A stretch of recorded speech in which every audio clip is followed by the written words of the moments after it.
right. They're off and running at Finger Lakes. Production credit dashes out for the lead. Smile takes charge in second. Khalees Dream outside in the white blinkers in third. Image of Quality, the grays up the inside into a joint third. There's Gandy Dancing with a burst of energy from fifth up into third, splitting rivals. And then 4 lengths back to Don Antonio second last, and a length back to Hair on Fire, who trails the field. Entry into the turn. Production credit. Smile takes charge first and second. Gandy Dancing, Khalees Dream outside third and fourth.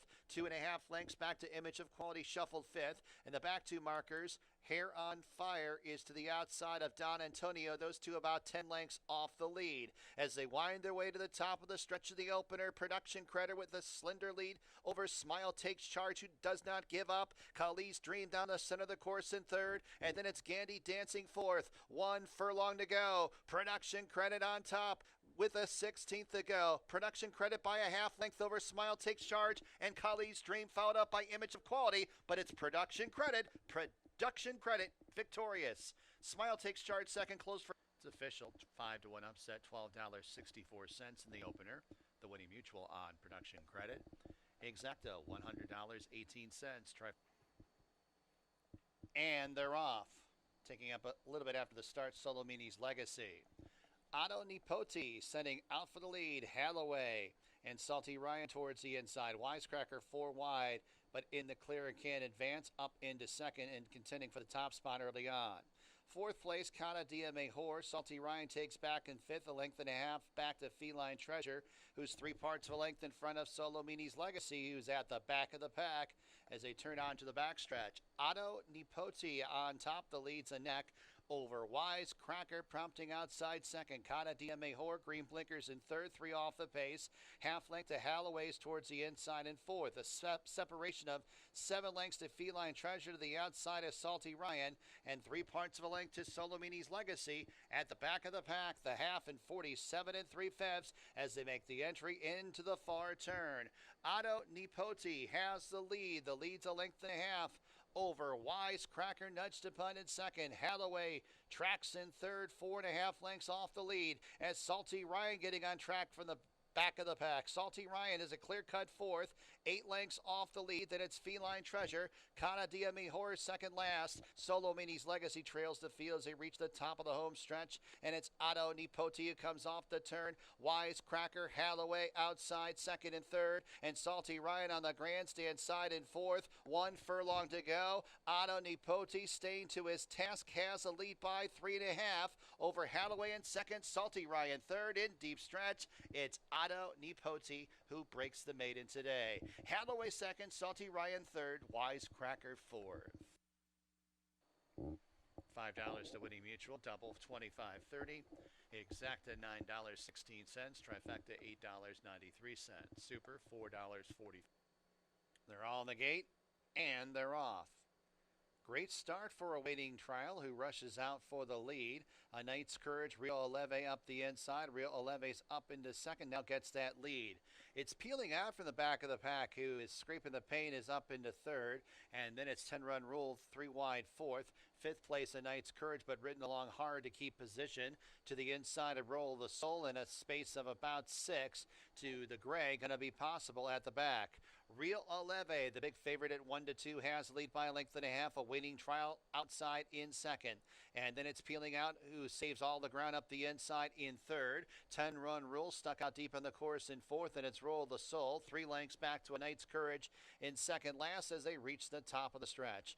Rio Aleve's in charge, comes off the turn, leading by 3 lengths. A waiting trial to the outside, peeling out for second, and then a many lengths back to 10-run rule in fourth. 16th to go. It's Rio Aleve who draws clear by 6 lengths over a waiting trial. Rio Aleve, your winner. A waiting trial second, peeling out third, 10-run rule fourth. $8.09. Fourth race at Finger Lakes, no changes. Exacta, trifecta, superfecta. Daily double, pick 3 wagering. Post time in 24. And they're off. Good starts for Beta and Spetro. Spetro wants that lead and has it. Beta's in second. In a minute's up the inside. Co-Conspirator is going to be stuck out a little bit wide around that first turn. And the fifths. Beta runs along in third and 4 lengths off the lead. A gap of about 3 lengths to Majestic Frontier, America's Justice, and Co-Conspirator. Then 3 more lengths back to Big Rich, who's about 2 lengths in front of Street Cop Officer, who trails the field. The half in 47 and 2/5, less than a half mile to go. Spectral on top of Beta as it's in a minute, who tracks outside in third. Followed up by Majestic Frontier towards the inside in fourth. Co-Conspirator and America's Justice fifth and sixth, and about 7 lengths off the lead. Street Cop Officer looping up on the outside, and Street Cop Officer making a strong bid for the lead here. Passing horses one by one, still 4 lengths off the lead up into third. Our man Mike is very deep on the course and about 9 lengths off the lead into the top 5 as they turn into the stretch. Spectral has the lead over Beta. Street Cop Officer bearing down the outside up into second. 1 furlong to go. Spectral leads by 3. Street Cop Officer outside second. 16th to go. Spectral continues to find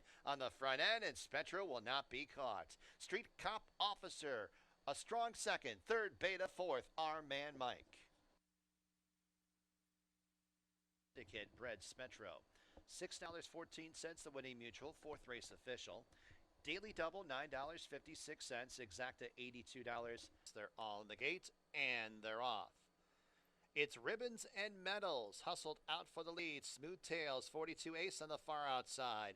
And then it's Central Love in fourth to the outside of Colton Goes in fifth, who's about 5.5 off the lead. A gap of 2 to Bench Walk, who is in sixth. And it's Barfly, who's about a length in front of Don't Poke the Cat. And Dorothy's Happiness will have to pass them all and is about 12 lengths off the lead. Half mile to go. Ribbons and Medals setting a pressured pace. Smooth Tails and 42 Ace applying the heat outside second and third. Colton Goes towards the inside in fourth.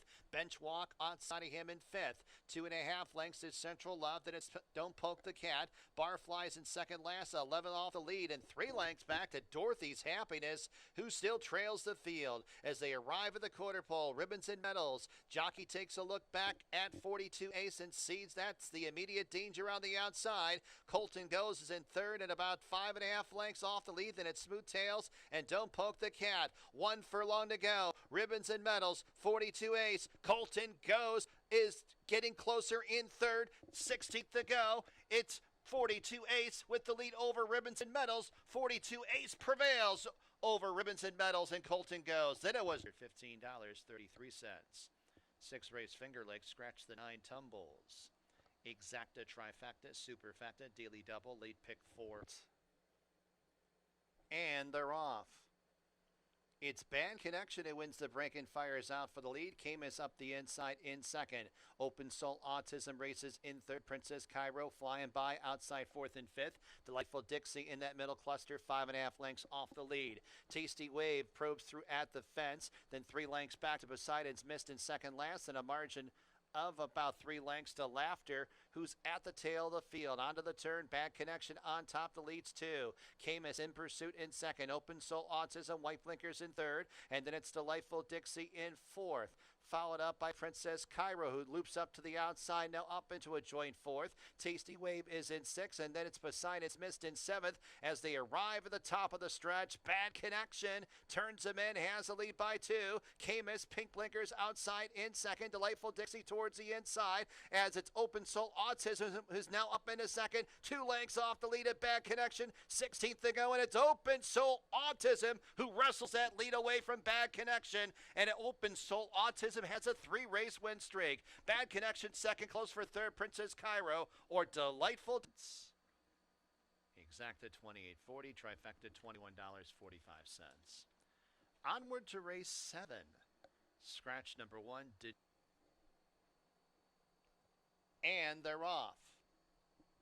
It's Alley Song and Moontown, the inside 2 going out for the lead. Lucky and Gorgeous and Floral Oats are on the outside as Lucky and Gorgeous backs off the pace to run along in fourth. Positively's on her outside. I Am EV at the fence.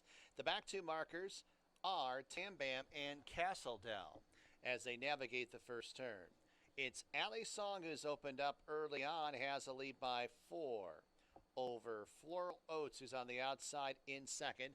Moontown tracks in third, then a space of three. I Am EV, Lucky and Gorgeous and Positively. They are fourth, fifth, and sixth. Castle Dale behind rivals in seventh, and a length and a half back to Tam Bam, who's in the eighth and trailing position and about 11 lengths off the lead. First quarter, 24 and a fifth. Alley Song has the lead by 5.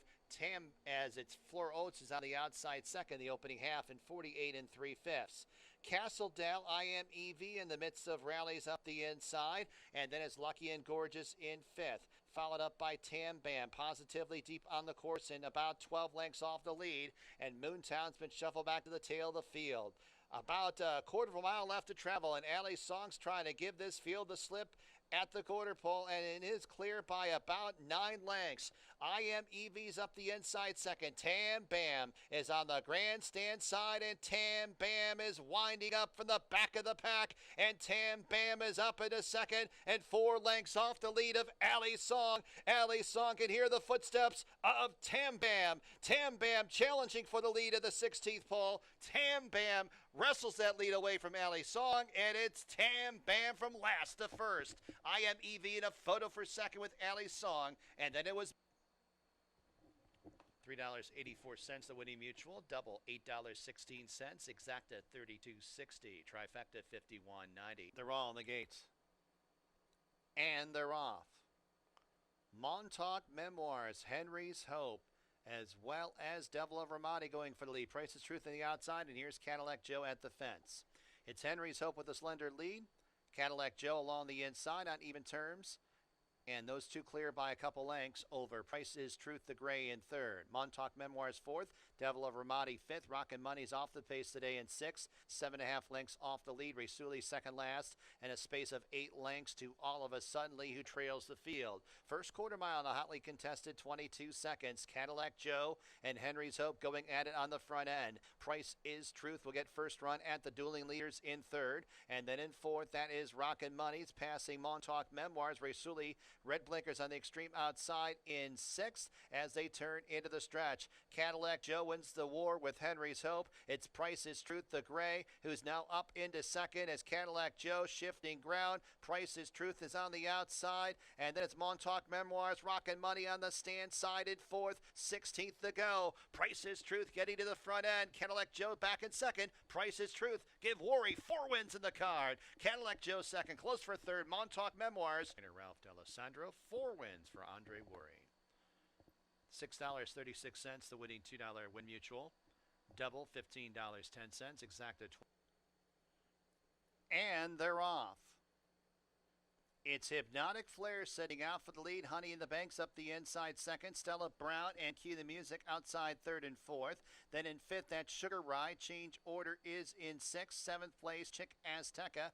About 8 lengths off the lead to the outside of Pesadilla Chanel. And then 5 lengths to Artemis Girl, who brings up the rear. It's Hypnotic Flare who leads this group into the turn. Has a lead by 3 parts of a length over Cue the Music. Stalking on the outside in second. Honey in the Bank nudged to punt for more speed in third. Stella Brown stuck out wide in fourth. Sugar Ride races fifth and 4 lengths to Pesadilla Chanel. Change orders in third last. 5 lengths to Artemis Girl, finally out of last. Chick Azteca trails the field as they reach the top of the stretch. Hypnotic Flare nearest the inside has that lead. Cue the Music, Orange Silks outside in second. And then in third, that is Sugar Ride. Honey in the Bank in fourth as they run to the 16th pole. Hypnotic Flare shrugs off Cue the Music in mid-stretch, and it's Hypnotic Flare who has the lead by 3.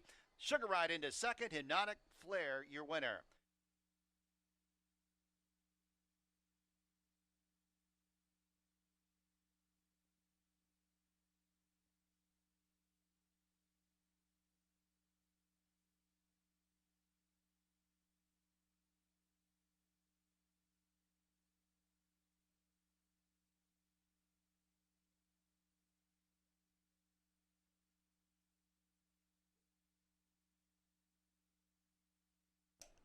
Good afternoon, and welcome to Finger Lakes. Will you please rise as we play our national anthem?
Good afternoon to everyone, and welcome to a windy Finger Lakes Gaming and Racetrack.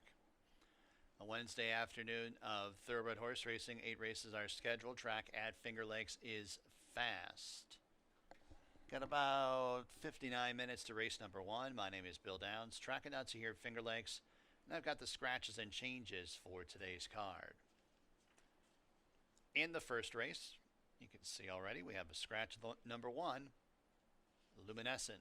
Number 1, Luminescent, a scratch from the first. Second race. Jockey change on number 4, Galati Princess, Hem and Harkey. Hem and Harkey on number 4, Galati Princess. Number 5, Classy West.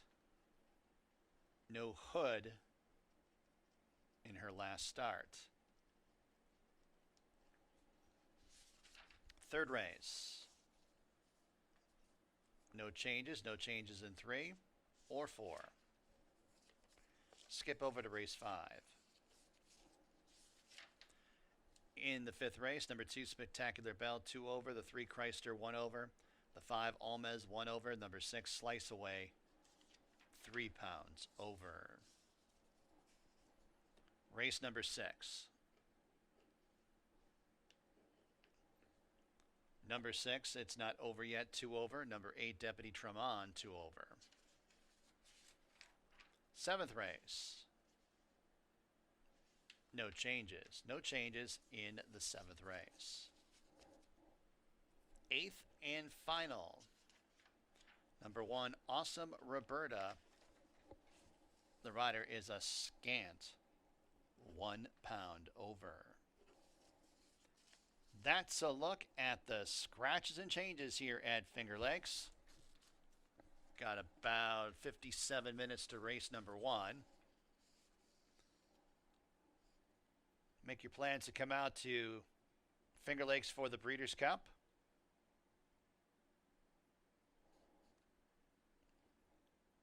Fans that bet a $10 win, place, or show wager with the Mutual Teller will receive their $10 back in gaming free play. No gaming points are required, but you got to be a Lucky North Rewards member to redeem. It's almost like placing a free Breeders' Cup wager. There'll be food specials, dollar hot dogs, potato chips, fountain sodas, and the Tin Cup bar will be offering $3 drafts.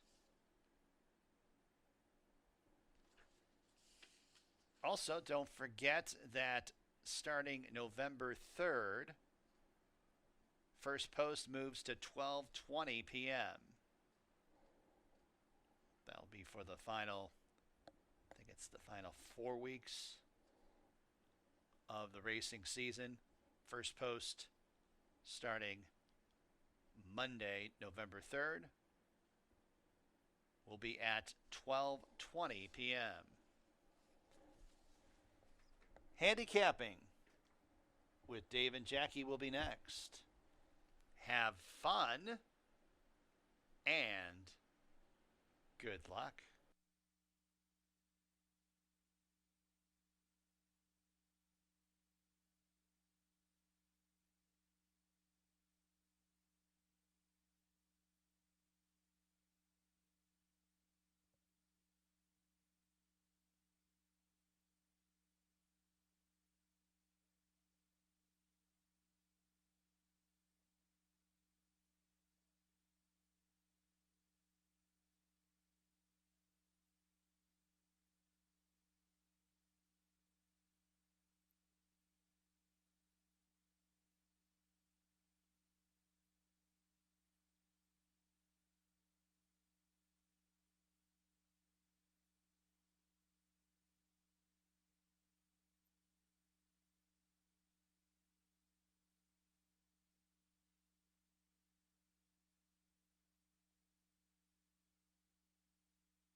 All right, welcome everybody to Finger Lakes Gaming and Racetrack. We're a little later today. 115, first post. I'm here with Jackie Davis. Yes, hello. As Good to be usual. here. As usual. As usual. She's just become my co-host now. I'm becoming a staple here. Yeah, we have. Well, we have a good time doing it. We go over the cards and we make it some good picks, hopefully. I remember yesterday, I guess you had to pick Andre Worry yesterday. What a big day Andre Worry had. 4 wins on the card. Man, it's like you have 4 goals in a hockey game. It's like you have set a record for your team. Oh, he's buying lunch for the jocks room. Is he buying lunch? Yeah. Usually, if you, I think it's a hat trick or more, you buy lunch. You should have to buy lunch for the handicapper, too. Yeah, I would send think. some our way. I'm always hungry. They usually get some good lunches, though. I like that. Maybe I'll have to take a walk to the jockeys and see what they got in there then. I'll find out. Okay. I'll find out. Well, congratulations to Andre. He's been on fire this year, and it's good. Remember, man. he had an injury. I think it was 2 years ago. It was an injured wrist, or I can't remember. It was injured. Fractured his wrist or something. And it took a while to get back. He didn't have as good a year last year, but this year he's been absolutely tearing it up. So good to see. Andre's a great guy. Good to see him having such a successful season, and he hasn't slowed down. 4 wins yesterday. It's not like he hasn't had 2 or 3 win days multiple times this year, but he works hard. He deserves it. He works very hard in the morning. Well, most of our jockeys work real hard in the morning here, but he gets around in the morning. Well, maybe you could give me a list of who does that. I don't think I know it. We won't say anything on the show if they do. I'll tell you when they air. We're not on air. Okay. I don't need to be mad at me. But congratulations, Andre, on such a good day. And I think Ralph had a couple too. Yeah. Of course, he's probably looking for. Hey, he's riding my horses. I think he said something about that. Anyway, we'll look at today's card. We got 8 today to finish out the week. And we did dry out. We have a fast racetrack. Got a little quicker as the day went on yesterday, as you had to be close to a lot of those races. We'll see if we're back to normal for today's card, because at least we got the high winds yesterday. Kind of dried it out. It's still a little windy today. It's a little damp and windy. Not as bad as yesterday. It just feels cold to me. I'm still in summer mode. I don't leave my house much, so I'm in the same mode. Okay. We scratched the 1 luminescent out of race number 1. And Robbie Davis has got a horse in here. Do you know who that is? I think I know him slightly. We've crossed paths a few times. Yeah. I think he used them on time. Yeah, they were at my house this morning. So. Did he make you have to pick them? He'd yell at me if I didn't use them. I was just saying. But I went through this first race here, this maiden special weight. You can see on my program I've crossed out a few horses. I made some choices back and forth. We have our scratch. What was it? I got to cross the 1 luminescent. Luminescent. Or how do you say scratch. that? Luminescent. Yeah, that sounds about right. Yeah, I didn't use the horse, so it didn't really bother me too much. But it's a small field. We have horses that I don't think it came up a real tough maiden special weight. I'll be honest. It really didn't. I mean, as far as form, it's a Juliana's Dream and off the last race. But there's some other ones. You got horses coming back in distance. You got this Robbie Davis guy. He's got a horse coming from New York and shipping in. They've been running her on the turf mostly. So I did see she did have a nice. She had a race where she was forwardly placed. I know my family and the owners talk about that race. They loved that race, that ride. They went fairly quick, and it was a mile, so you're cutting back. So she should fit here, I think. Yes. I think it was a good move coming here. I've been trying to talk them into running here for a few years. Yeah, we need the horses. I wanted to move their barn here. That's it. We've got a bunch from Eddie since he came here. So yeah, I use them on top because you do have like Gilliana's Dream, who ran a phenomenal, real fast race last time, but she's moving. They're giving her an extra half furlong, so she's gonna have a little more to do and hang on. And then you have Light the Mira, and she's very consistent. She ran 3rd last time in that race with Gilliana's Dream, and they're stretching out a little bit. She stretched out last time a little. She was 6 furlongs start before, but it was mud, so she may have not liked that as much finishing up. I threw the 6 in there first time starter. I love him coming from the outside. I like to see when John Buckley. I like when they don't have a whole lot of breezes, which means the horse is doing really well at the gate. I mean, a lot of gate breezes. So she had that last one going into this race, and I like the outside post with Kevin. Yeah, I used her second just because I didn't like anybody else. I mean, Juliana's Dream, one thing you could say is that first quarter was quick. Yes. Yes, she's going further today and made that point. It's 6 furlongs, but she doesn't have to go 21 and change, you wouldn't think, against this field. No, she's not supposed to, so No. it should be a little easier. And of course, she got the hot. We just talked about Andre Worry. He could probably ease her out there at 6 furlongs. And again, it's hard for me to go against Charlie Baker. I mean, I know. the first 2 starts weren't good, but of course the first one was in New York. She was overmatched. The second one was in the slop here. And then she woke up last time. Like, it seems like all of these Charlie Baker horses over the last few weeks, they're all improving. Everything's clicking. They're all clicking. So, yeah, I mentioned the other day, I did look it up again to get the accurate stats. It was 10 for 23 over the last 30 days. Wow. So it's still over 40%. That's great. Yeah, the guy's on fire. So it's hard not, and you can see the improvement of this one. Is she good enough? The race, I did last have race, the 3 in my numbers. I just thought I wasn't sure if I wanted to put a 4th horse in. but she might have to improve again. Yes, she will. Off of that race to beat Juliana's Dream. Now, Juliana's Dream's form in New York wasn't that good. I mean, the last few starts weren't that good. But the first race over the track, where they added blinkers, maybe they'll put a little more speed into her. It seems like. So I just think that she's going to be tough to catch in the first race, even though it is 3 quarters. I agree. Yeah, Hobnob, you're right, the bullet work. One of the things I looked up on Hobnob, though, is that like a Harry Potter thing or something? Or a Hobbit thing. I One of know, those things. I'm not in that world anymore. I never was. I don't know. But all 3 wins for the dam were on the turf. That was the one thing I looked up with this horse. So maybe a future in turf racing for Hobnob. We got to get experience somewhere. Right. And she might be still good enough to beat these maidens because consider for a maiden special weight, this race really is not that tough. Yeah, well, you have practically summer too as well. She ran in that race with Gilliana's Dream and Mira, and they just went too fast last time, and they're going to go much slower this start, and that might put her on the board as well if they go slower. Right, and she's not far off the other one. She's a practical joke. She could be tough. We like practical jokes. Yeah, I do. Yeah. Hard to Love's cutting back in distance, but she's had a lot of chances.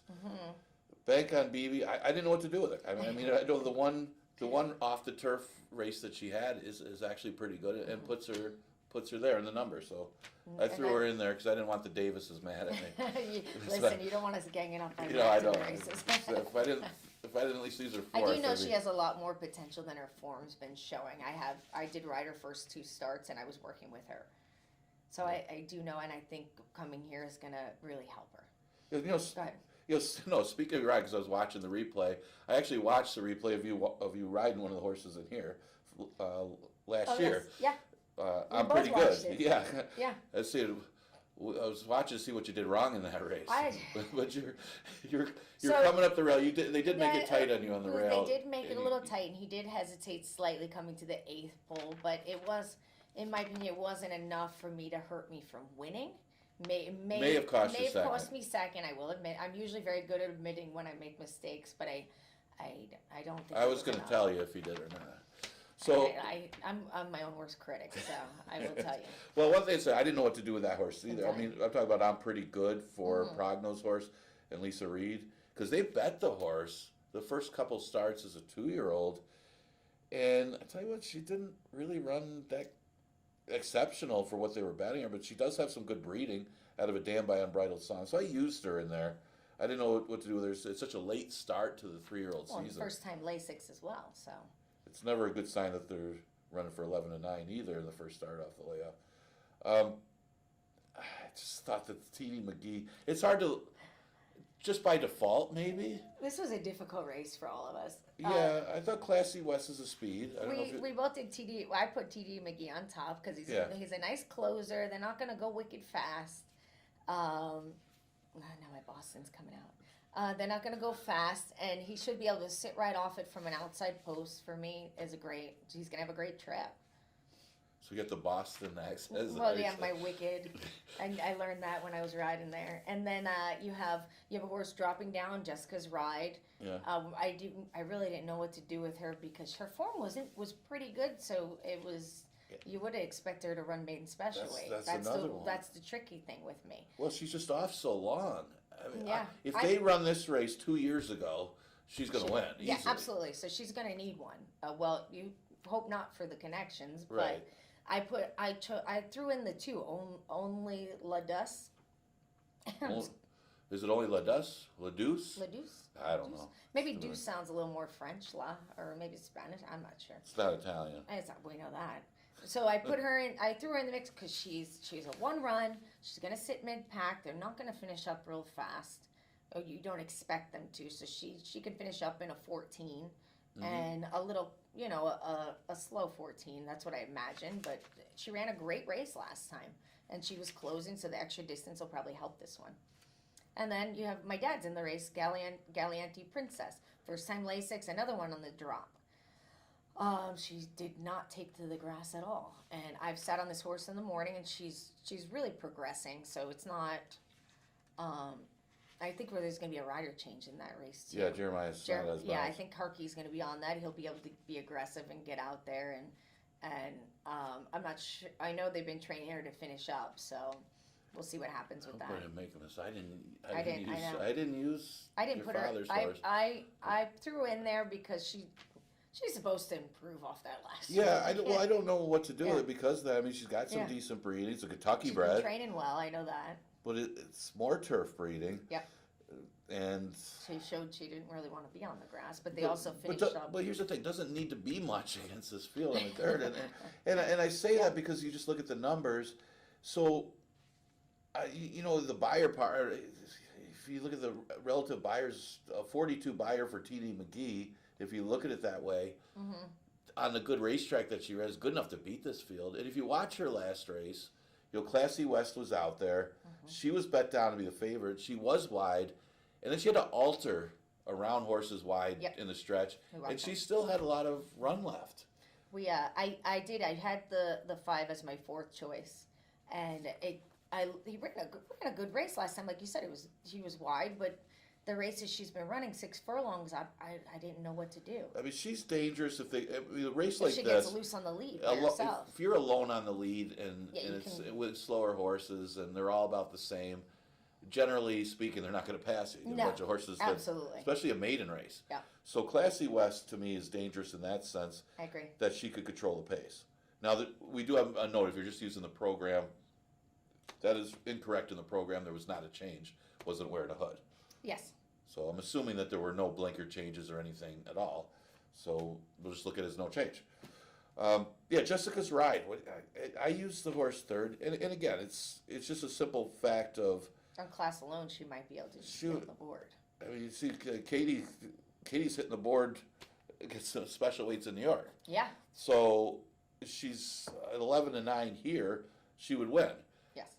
But one thing is just you rarely will see a horse coming off a 2-year layoff win here, unless it was Esky Beach. Oh, yeah. Esky Beach won one last year. Maybe one of his He couple did. wins that he won all year. Didn't improve his bench press any though. So I'm pretty good. I threw it for 4th because she is well bred. I didn't know what to do as a 3-year-old. You don't have to say anything because Esky rewinded the other show when you said that you didn't know that he left. Oh, stop! I feel so bad. No, don't feel bad about it. I like Esky. And I've written for him a little bit, not much, You but just I wouldn't know that he lifted, right? I didn't realize he lifted, but since you pointed it out, he has built. Wait, no, up. say that again. I said I didn't realize that he lifted. I hope you watch it, Esky. But after you said that he is built up top like No, he you would don't lift. have to. You don't have to. Oh, I don't have to give him a compliment. You don't have to. Okay, let's Third- remember we gotta watch the clock. Third race, a mile 70, $5,000 maiden claimer. Well, that's worth being late for. No, I see it from a pace scenario here. I do Yes. think that Candy is Dandy might get the lead in here. The other possibility would be War Terminatrix. I don't think that horse necessarily has to go for the lead. So I think there's a chance, even if War Terminatrix does try to go for the lead, I think there's a chance Candy is Dandy could still go out there relatively slow and could be better than these horses anyway. But if she gets out there in a 50, I think she's got a good chance to go gate to wire here. Soho Nights could just be better than these horses. Tough to gauge off of her last race because she got beat pretty badly against special weights. But it's such a big drop that I had to use the horse. I mean, I did. We agreed on that for second. yeah, because I mean, you can't love the horse to win off of her form. But man, that's a But big just drop. Right, the drop alone. How many times have you seen this though? Like Not a bad lot, form, special weight, drop to 5, and they still win. You know what? And especially when it's a local trainer, I feel like they run better when they do a big drop like that. Oh, definitely. And I think when they ship in, when they're dropping like that, they're kind of wanting to put it on a platter. Like, here, take this horse from me, please. They're dropping for a reason and Yeah. not for the season. I think that was the saying. That's a great saying. I I put Bourbon Blanket on top. Okay, he's running good. He's running great. I like that he likes to sit forward. I like the mile in 70. He seems to appreciate it better. And he's in a great post position. He's 3 in, like I said, 3 from the outside in. I think he's running great. Yes, and she did. She made a move up the inside late, and she was gaining a little bit. She was wide early. She had the slow start, and then she made that move late. And just ran out of ground. Yeah, and it's not like the horse ever misses the board. It's a good reason to choose him. Yeah, I see your points. Yeah, definitely. and then I put the 3 in there. Dandy. He's going to be on the front. He's got a new rider. We'll see how that plays. But I think the key for her, and that's my top choice, but I think the key could be the pace flow here. And because War Terminatrix, and War Terminatrix is more of a turf synthetic horse. She just runs here, and that's been her main issue of getting through the maiden condition. But she's also very erratic, so I don't know. With Oscar, might be aggressive with her, just send her to the front. That's possible. I don't see it not, but I see it. Yeah, her best races are when she is sitting close and probably having the least amount of dirt in her face. But I think they're not going to go 48. I think they'll be in a 50 Yeah, range. that's what I'm hoping for. So yeah, we'll have our fingers crossed for that one. Yeah. And then you have like Secret Fire, who's another even runner. He's been 4th, 5th the last 2 starts since she's come here. So there's no reason why she shouldn't be on the board as well. Yeah, I used her 4th, and I watched her trip, and she had an impossible trip last time. She got caught wide, and it was a rough trip. But the race before, she did get beat by a couple horses in here, so that's why I put her 4th. Yep. And it may come down to the trips with some of That's these. what it looks And again, when it comes to these route races, and you know that from riding, when it comes to the route races, the pace can be everything. And It is, it especially really, here. really is. It is here. If you want to go as slow as you can, the first quarter, first half, and then try to go from there.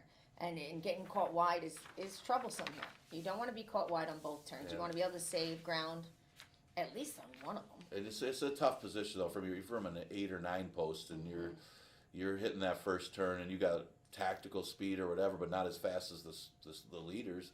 You're gonna get caught wide because it's hard to take back and lose all that ground to try to save ground. I find it fun to see how close to the rail I can get from the outside post without bothering anybody.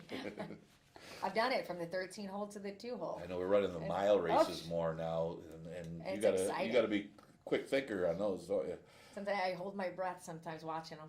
Okay, so the 4th race, and I was back and forth between Trish and Starship Kit Kat. I think when you came in today, I was going back and forth. Yeah, we had a long discussion about So I showed you the replay on Starship Kit Kat where she took a right turn in the first start. Actually, probably for her sake, it was good the other horse was there to stop her from shooting out there. You're right. It looked like when they came out of the horse to the left, kind of stepped out just a hair, and the horse it looked like Starship got caught off guard, and then when the bug girl went to adjust her hands, she kind of got away from her. She got away from her. She shied from. She wasn't ready for that. But I thought the horse still. It happens. Right. And she recovered. She did recover. She made a middle move with the horse, and the horse still ran good. I mean, it's tough to make, especially with these maidens.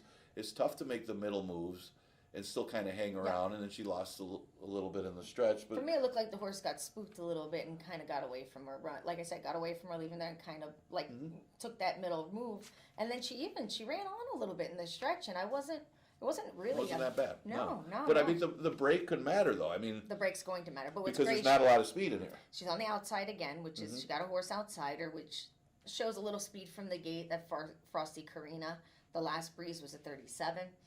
I also I put Trish on top. Yeah, I put Trish on top. Yeah, I did too.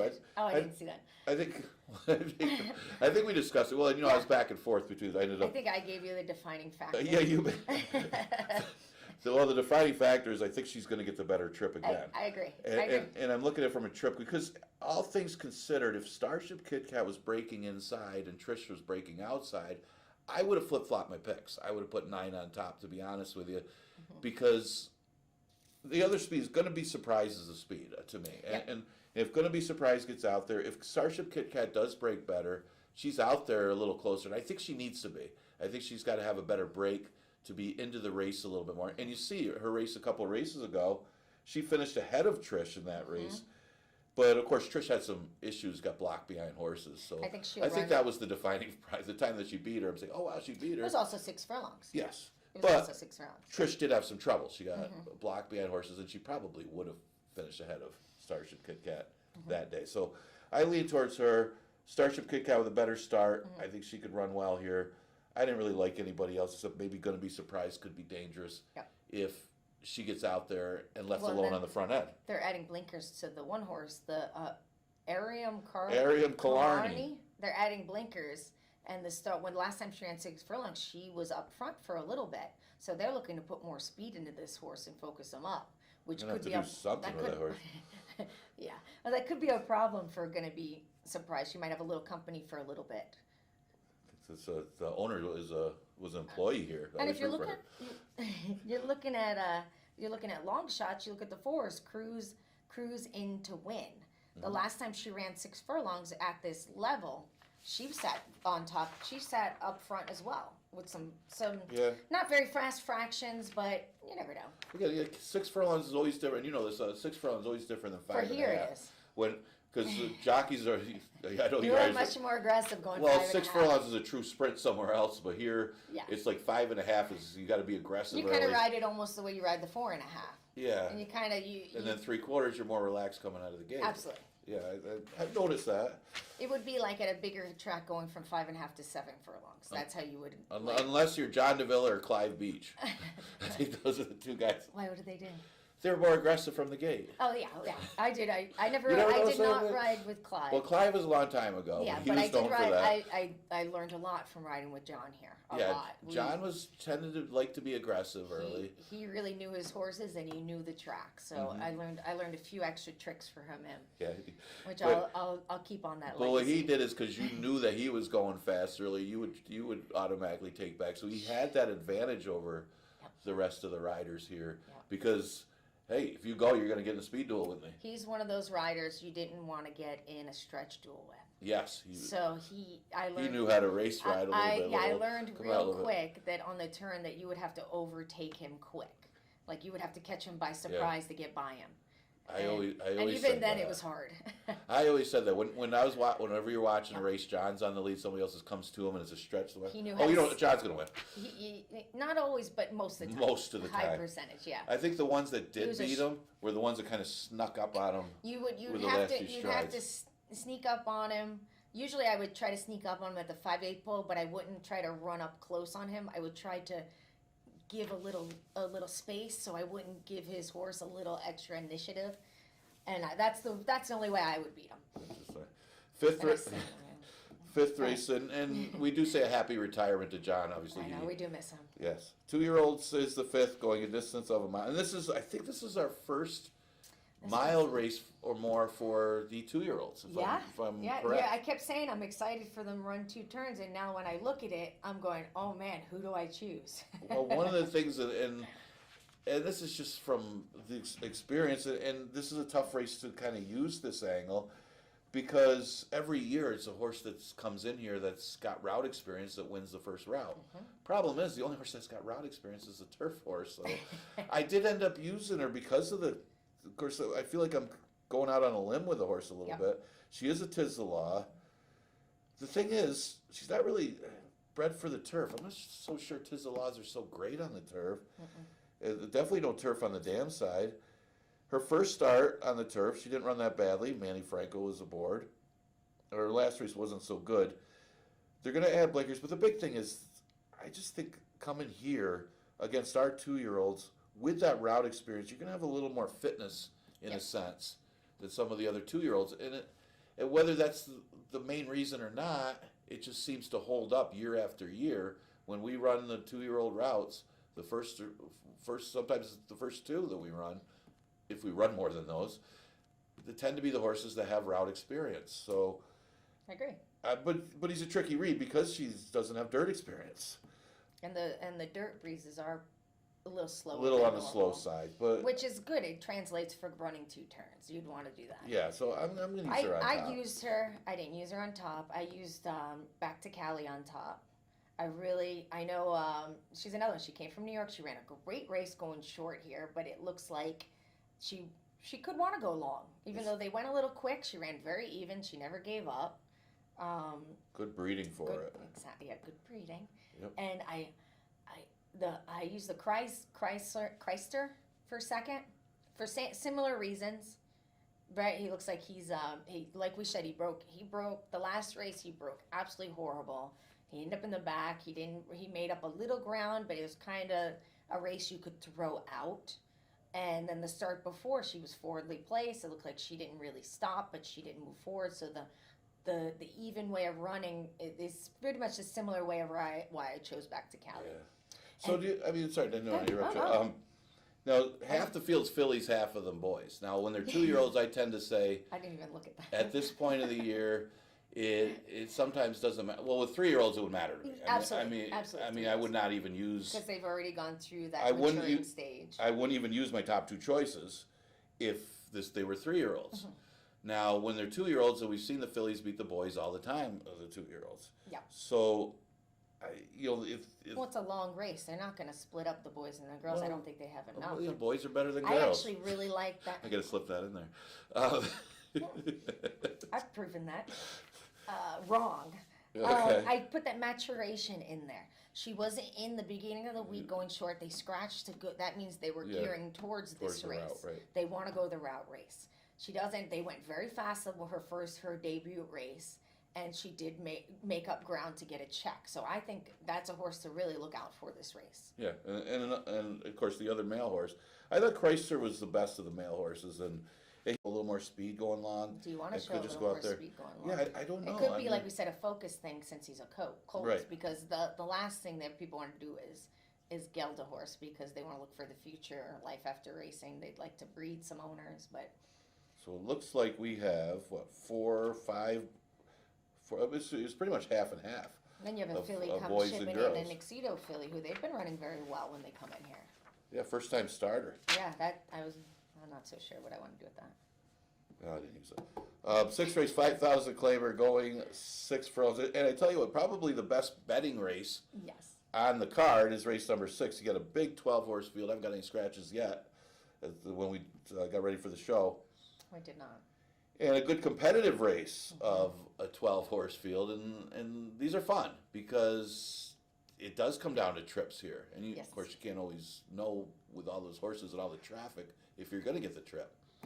I did take a little bit of a shot here. I guess it's not a big shot, but I like the Delaware boys. I don't like the post, and I think the horse has been just getting bet too much in tough situations. I liked him 2 races ago against that field because he had the rail and there was no speed in the race. He actually could have held the rail, and I think he would have won. Unfortunately, he kind of made the decision to come off the rail and try to go around, and I think that's what cost him the race that day. He got overbet last time. That was a race he wasn't going to win. And there wasn't enough speed. It was only 5.5, and he had a tough outside post.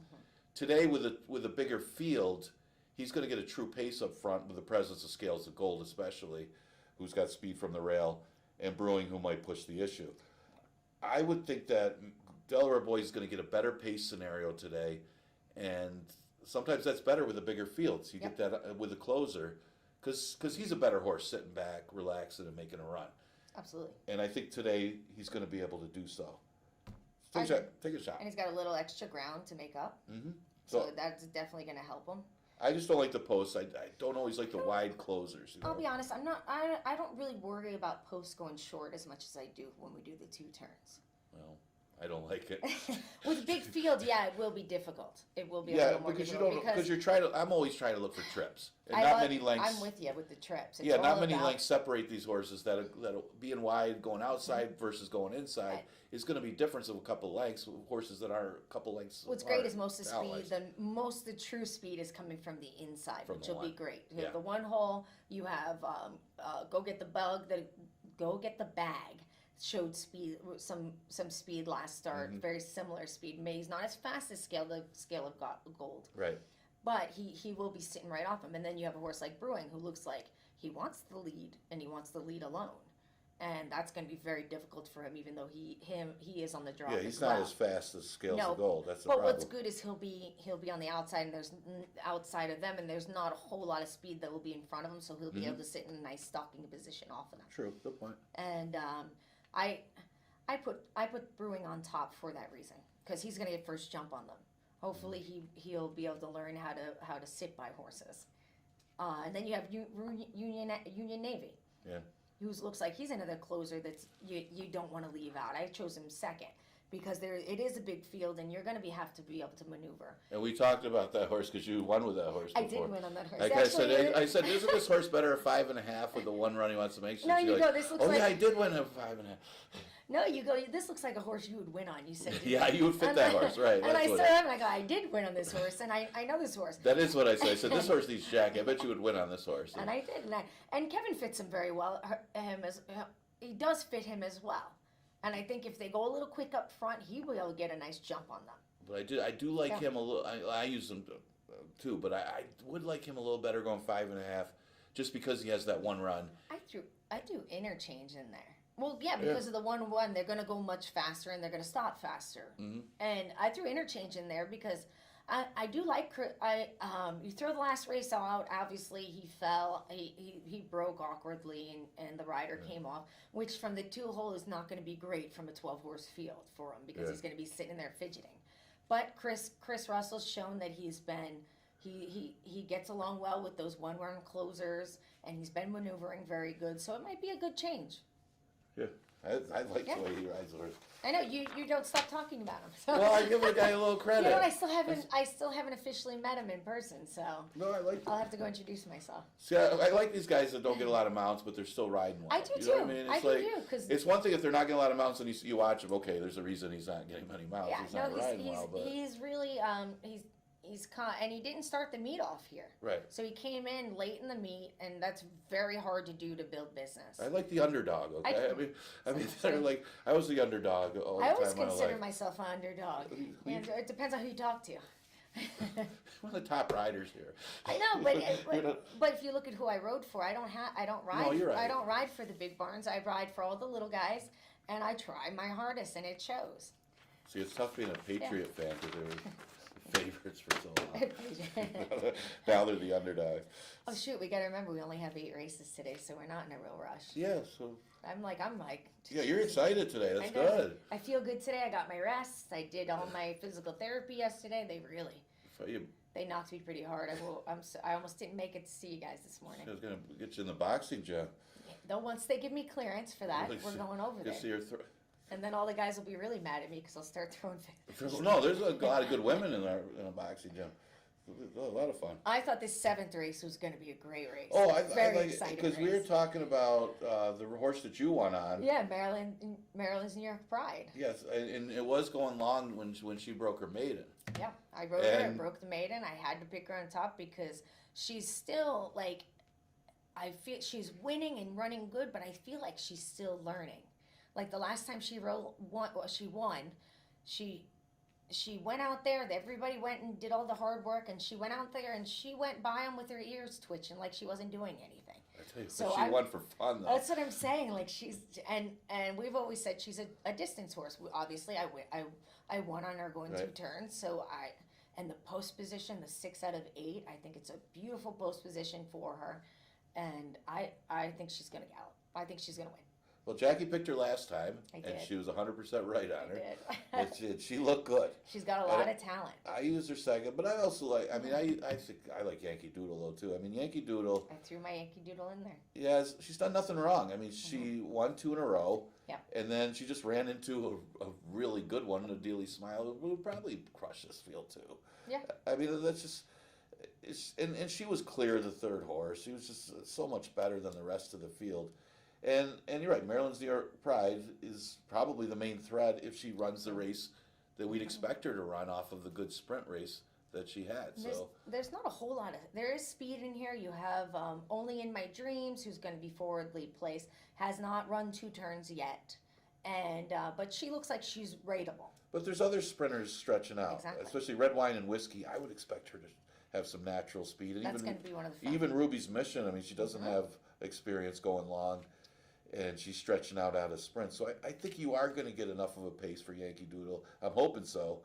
That and she's got all that route experience, and now that she's just an improving horse, and since she's come here, oh yeah, I mean, she's been in the right spot. She's been. Those are tough maidens when Dylan was riding her. It's unfair to Dylan because he's riding her in tougher races. Much I mean, those are open maidens. And especially in Saratoga, it's not a. There's really not an easy race during the summer. Especially the open, they're not Everybody's restricted for wanting to New York, win. right? They're bringing they're dropping. They're running allowance horses and claiming races. And I have Yankee Doodle. I think Yankee Doodle is going to run. It's going to be between her and Maryland's Pride. Yeah, most Maryland's likely. New York. And then and you're right. We're on the same 3. I mean, Absolutely. You know, Giant at Work. We talked about Charlton Baker. I mean, he had another 2 wins in a row yesterday.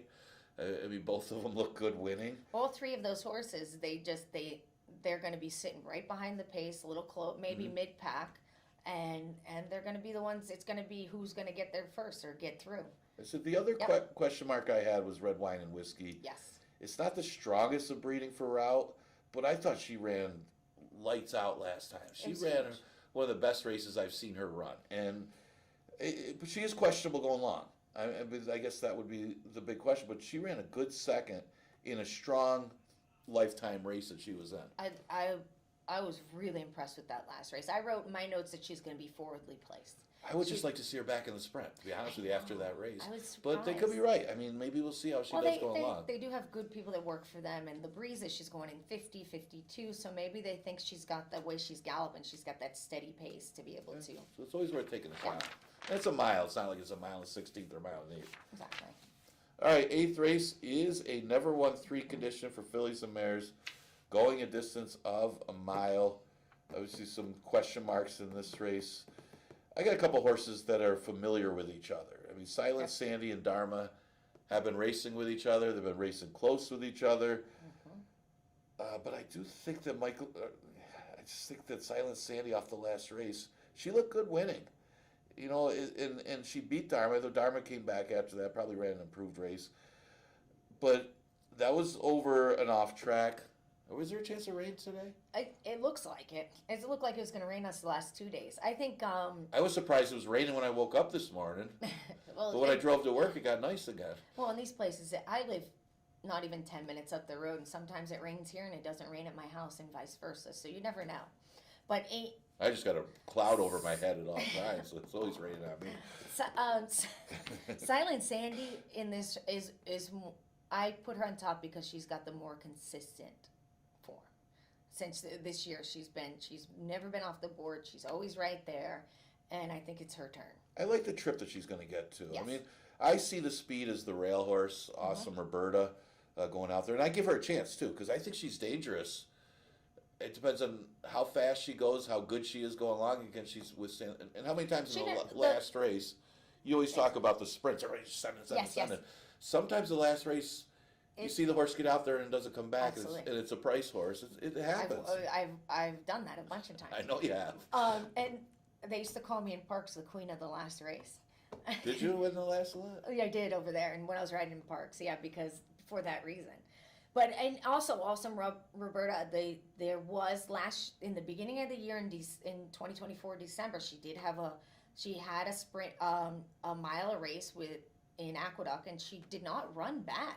No, look at the fractions. They went awfully fast though. So if she goes quick, you know, it's going to be a problem. I but don't think she's gonna. I mean, they're not going to I go think that Andre fast. on this horse Is going to be the defining factor. because we talked about who the other speeds are. The other speed You have stretching out Jessica's the race. same barn. She's not going to go with her. Yep. You have So- Divorce of Course is coming off of sprints and stretching out, and when she runs long, she is very forwardly Of course, placed. it would be a horse named Divorce. Divorce Of of- course, I'm trying to pick this race.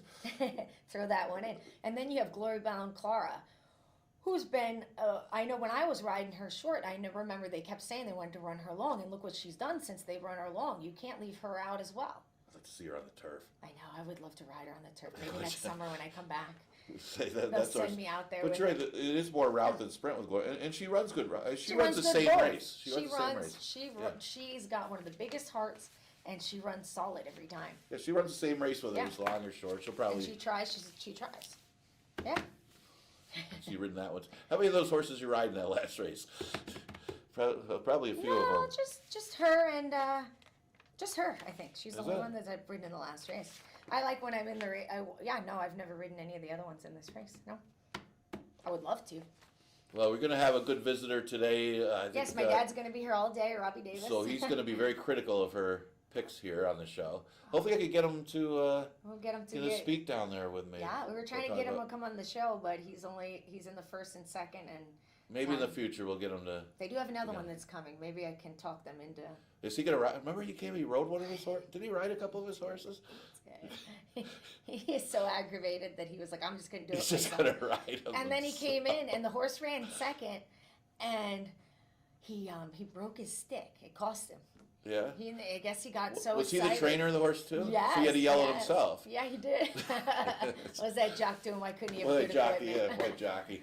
Anyway, enjoy today's card, and hopefully our picks do well. Kind of keep Yep. an eye on how we do throughout the day, and play yourself, and a couple pick fives, good plays. I thought that 112 horse field was a nice one Oh, yeah. to use a few horses. That'll be a lot of fun. We got the 2-year-old route today as well. Should be exciting. But next live day, yeah, we're getting towards the end of October. I know. Next Monday we got 1 o'clock, and then we'll have the Halloween show not Yes. too long.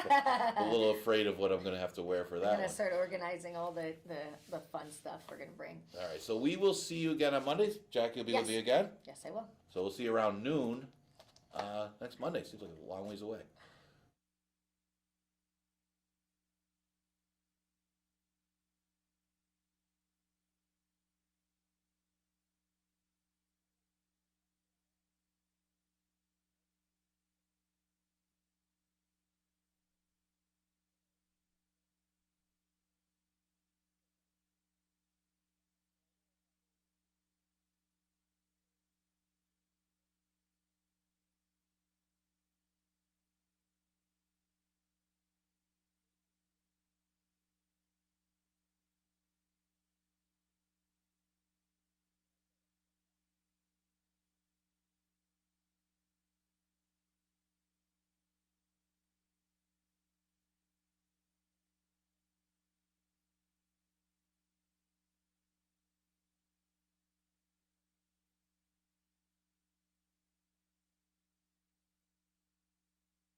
Fillies and mares coming on the track. First race here at Finger Lakes. Scratch number 1, Luminescent.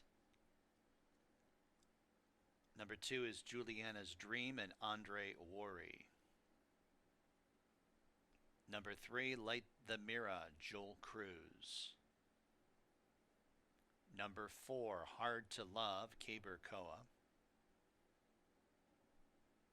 Number 5, Bank on BB, Oscar Gomez, the jockey.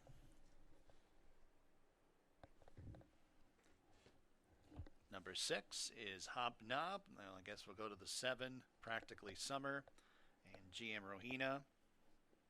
And number 6 is Hobnob and Kevin Navarro. Track is fast. First race in a few minutes.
Approaching the gate.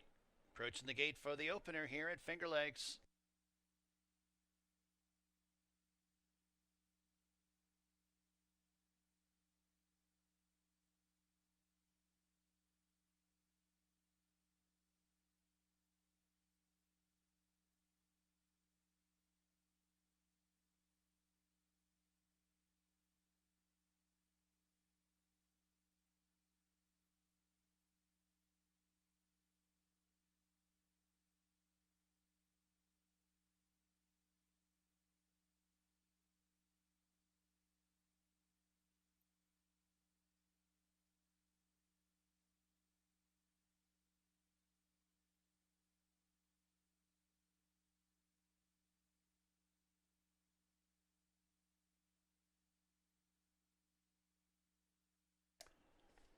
And the fillies and mares have arrived at the starting gate for the first race from Finger Lakes. Field of 6 fillies and mares to go 3/4 of a mile. 1 to 2 on number 2, Juliana's Dream. First of 8 races on a Wednesday. Track is fast. Got some pretty brisk winds helping the horses up the backstretch and hindering them in the home stretch. So keep that in mind if you are watching fractions. Didn't think it could get much windier than it was on Monday, but it is.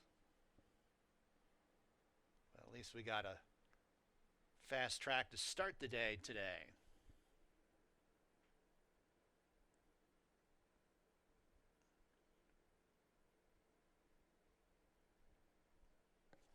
Hobnob, first time starter into line, and Practically Summer to the outside.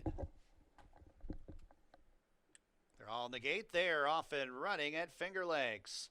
It's Juliana's Dream who wastes no time and goes out for the early lead. Light the Mirror accompanies that one on the outside in second. And then it's back on BB who tracks in third. Hobnob, Practically Summer outside fourth and fifth. And Hard to Love is advancing up the inside. So we got a line of 4 at the back. The whole field's covered by 5.5 lengths. It's Juliana's Dream who is cleared off by a couple lengths over Light the Mirror in second. Hobnob, Practically Summer outside third and fourth. Back on BB is in fifth in the 2-path. And Hard to Love is nearest the inside of the back of the pack and now about 8 lengths off the lead. 2.5 furlongs to go. Juliana's Dream doing it nicely. Has a lead by 3. Over Light the Mirror, clear cut second. Practically Summer deep on the course. Back on BB's at the fence in fourth. Then it's Hobnob fifth as they turn into the stretch. Juliana's Dream comes off the turn, leading by about 5 lengths. Light the Mirror is under left-handed pressure. Practically Summer's in third. Back on BB fourth. 16th to go. It's Juliana's Dream. Juliana's Dream, a comfortable winner in the opener here at Finger Lakes. Light the Mirror, an easy second. Practically Summer third. And back on BB holds fourth.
Two, 3, 7, 5. Juliana's Dream rattles off 6 furlongs at 112.05.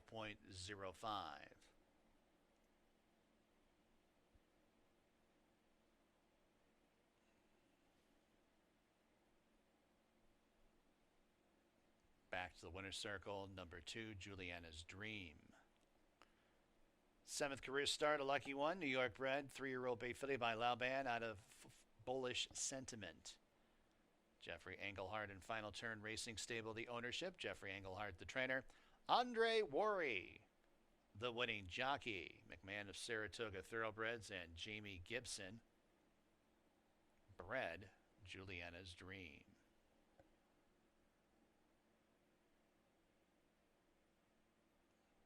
$2.78 the winning mutual. Exacta $10.76. Trifecta $4.38. Dime Super $2.50. Second race from Finger Lakes with Hem and Harkey on number 4, Galati Princess. And number 5, Classy West, did not wear a hood in her last start. Got Exacta, Trifecta, Superfecta, Daily Double, Pick 3 wagering, as well as traditional win, place, and show. Post time for race number 2 on the board in 22 minutes at 1:46 p.m.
All right, in the paddock for race number 2, and Juliana's Dream, today it had reasonable fractions. Had to go a little further, 6 furlongs, but she was the speed and the best horse as Andre Worry continues to win. What a big day Andre had yesterday.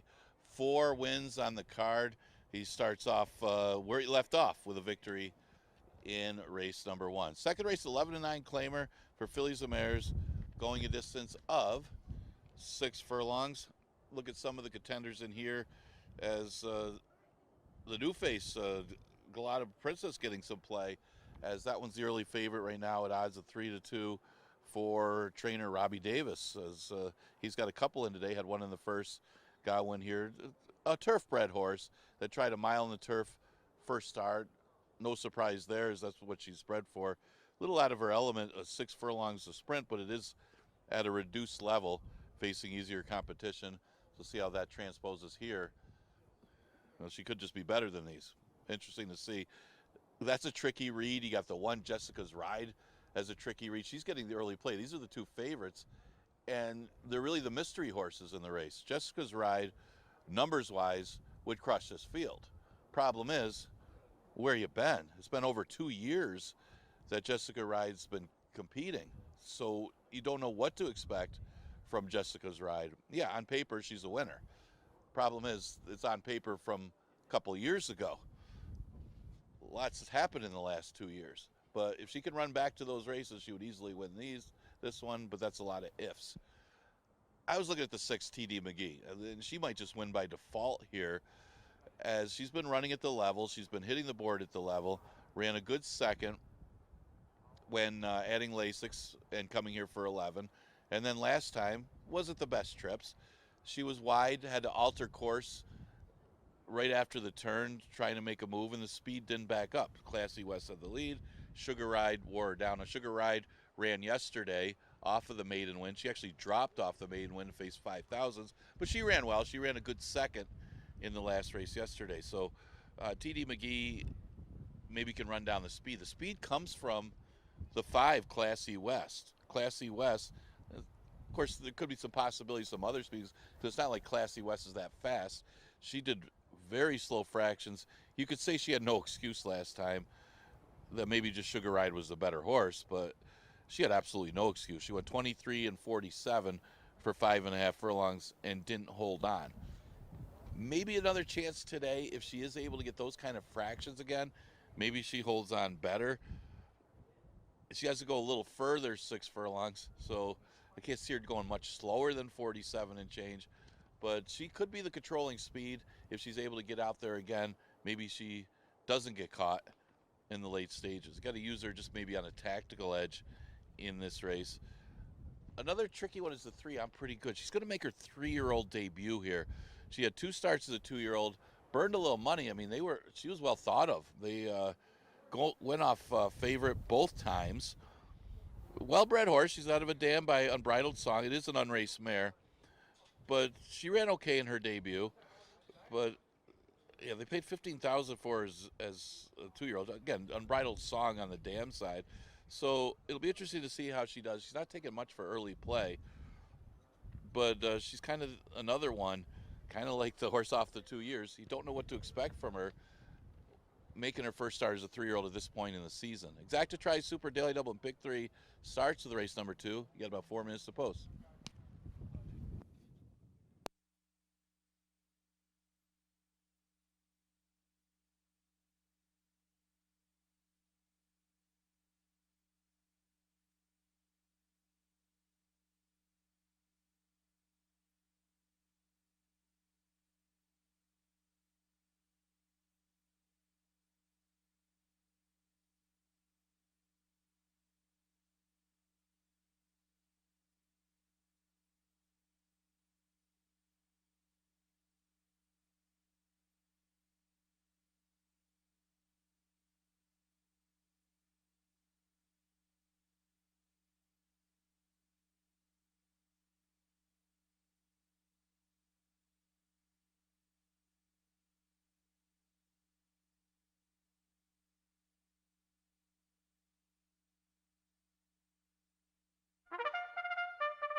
Coming on the track for race number 2 from Finger Lakes, number 1, Jessica's Ride and Kevin Navarro.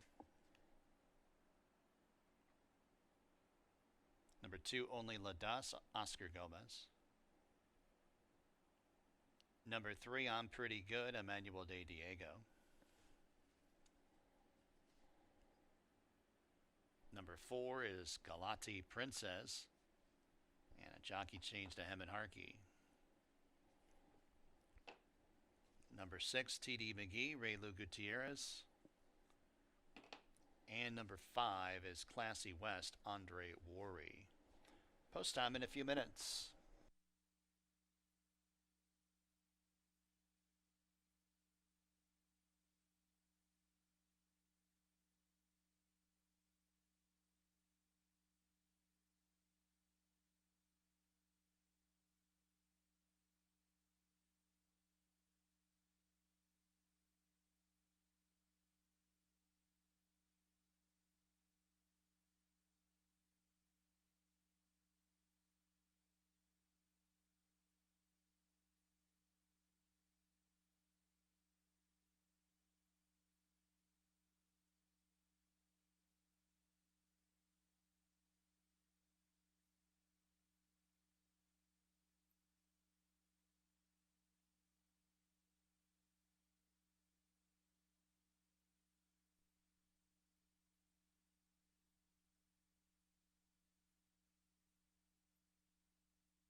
2 minutes.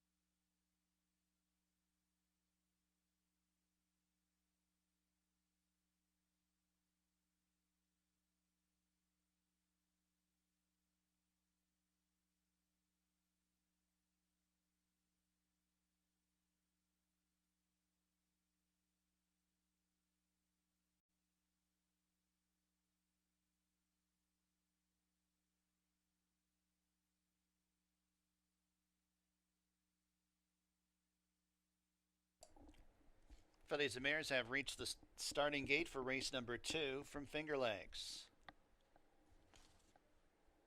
Field of 6 to go 6 furlongs. 9 to 5, number 6, TD McGee. 2 to 1, number 1, Jessica's Ride. 5 to 2, number 5, Classy West.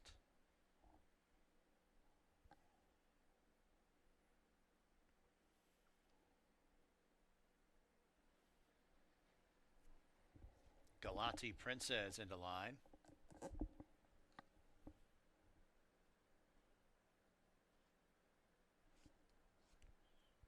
Classy West and TD McGee.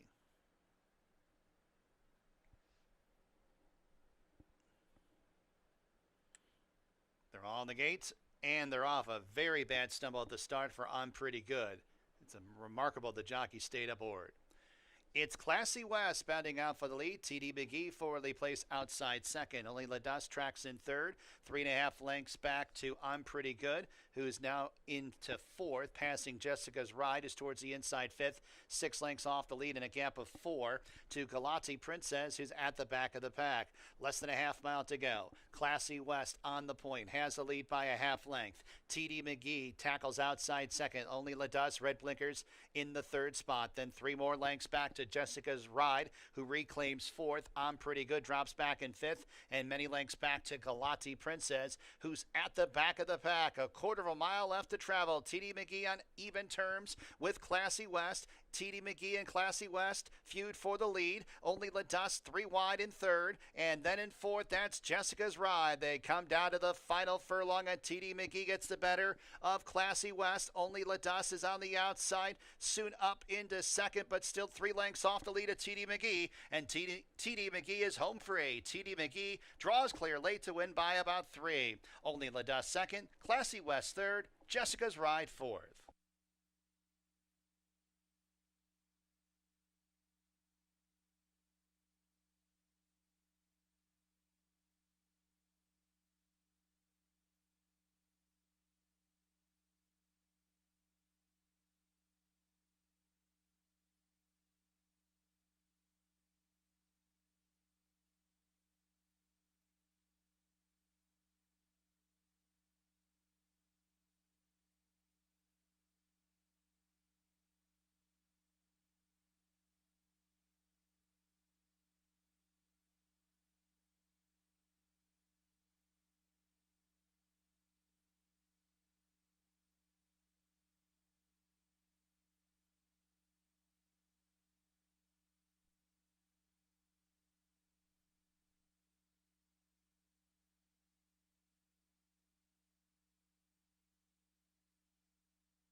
Six, 2, 5, 1 in race 2. Number 6, TD McGee first.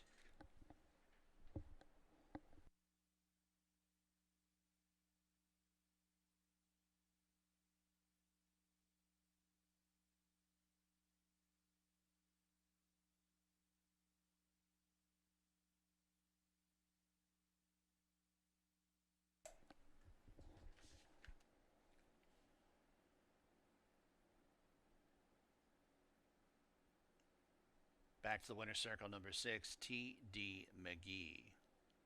New York bred 3-year-old gray filly by Leo Frickat of Distinctive Lady. Flying P Stable owns. Ralph D'Alessandro trains. Raylu Gutierrez the winning jockey.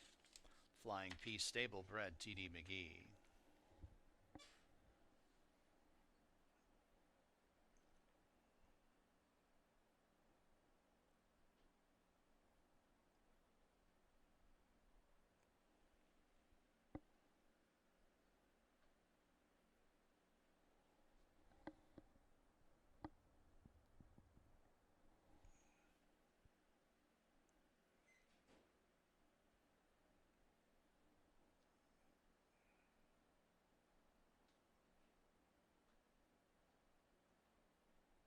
$4.60 the winning Win Mutual. Double $10, exacta $30.72, trifecta $22.24, super $7.89. Third race at Finger Lakes, no changes. Exacta, trifecta, superfecta, daily double, pick 3, pick 4 wagering. Post time in 23 minutes at 2:18 p.m.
Okay, we're in the paddock for race number 3, and TD McGee able to take care of things, as I believe he was one of the favorites in there.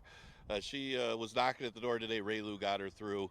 That for Ralph D'Alessandro. Another barn that's going pretty good. 5,000 maiden claimer is the third, going a mile 70. Tricky race. I mean, Candy is Dandy. It figures to be tough in here. She looks like the possible speed of the race. She ran second to horse that was much the best. I mean, Castle Dell kind of weaved through horses and still got up to get the victory.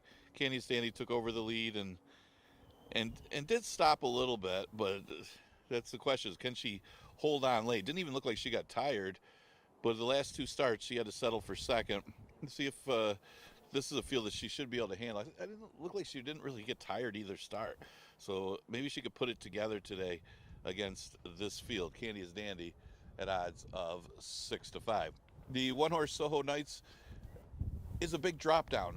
She's got absolutely no form since a good second place finish in an off the turf race at Saratoga, but her last 2 starts, man, you just couldn't find her. And maybe it's a much needed drop today for Soho Knights because she lost so badly last time. She comes out of a good race. Giant at Work, who runs later today, was the winner. That one did run a pretty decent time. So at least from that standpoint, she comes out of a faster race, but it wasn't like she was competitive. Well, the big drop in class could make her competitive here. She's at odds of 7-2. The 5 is Bourbon Blanket. Now, Bourbon Blanket probably gets the worst of it as far as the trips. She didn't break all that sharp, and then was caught wide for most of the trip after that, and ended up having to settle for third. Again, she was another one that wasn't really a threat in there at any point. It's kind of like when Castle Dell made her move, she kind of went around her, went in between her, and ended up going on to win the race. And she's lost to Candy is Dandy 2 races in a row, other than because of the DQ. She moved up to second, but Bourbon Blanket is knocking at the door in a lot of her races. At least a good horse to use underneath. She's definitely a threat if she could work out a better trip than what she had last time. Secret Fire is the 6th horse. She comes out of the same race. Actually, it said that Bourbon Blanket got the worst, but actually Secret Fire got by far the worst of it when she was off the worst, and then she got caught hopelessly wide for a lot of that trip. She did improve taking the blinkers off a couple races ago, where she ended up finishing 4th, but it was still behind Candy's Dandy and Bourbon Blanket. So if you can make an excuse for her last time, the race before she's still finishing behind these horses, so she would have to improve a little bit if she were to win this race. That's probably why she's a big price right now at odds of 23-1. So some of the contenders for race number 3, Exacta Tri Super Daily Double Pick 3 and Pick 4 starts in here.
Fillies and mares on the track. Third race here at Finger Lakes. Number 1 is Soho Knights and Luis Perez.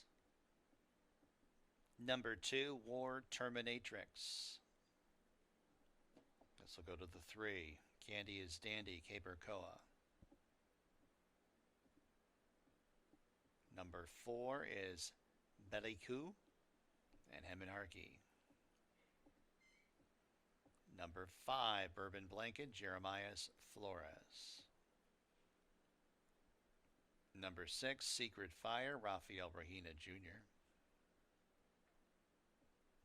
Number 7 is Secord, Alexa Marie Cintron.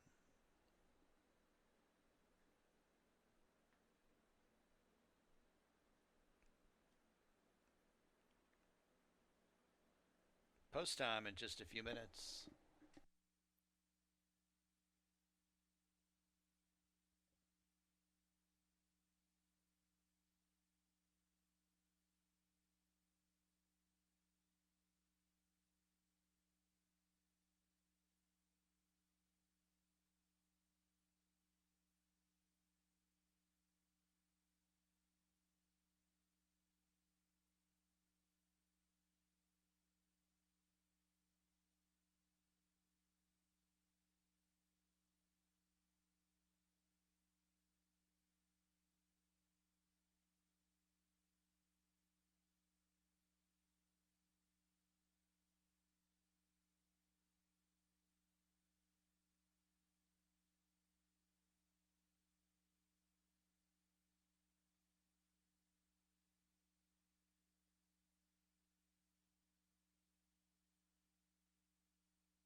Fillies and Mares have reached the gate for race number 3 from Finger Lakes.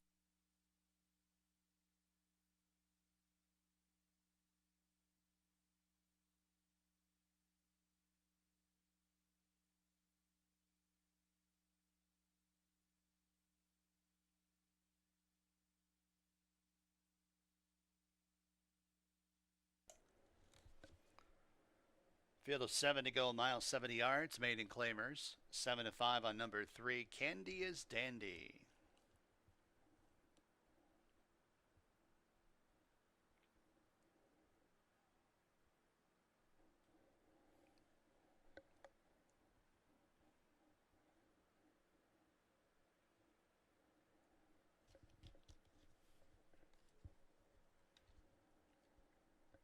Bourbon Blanket.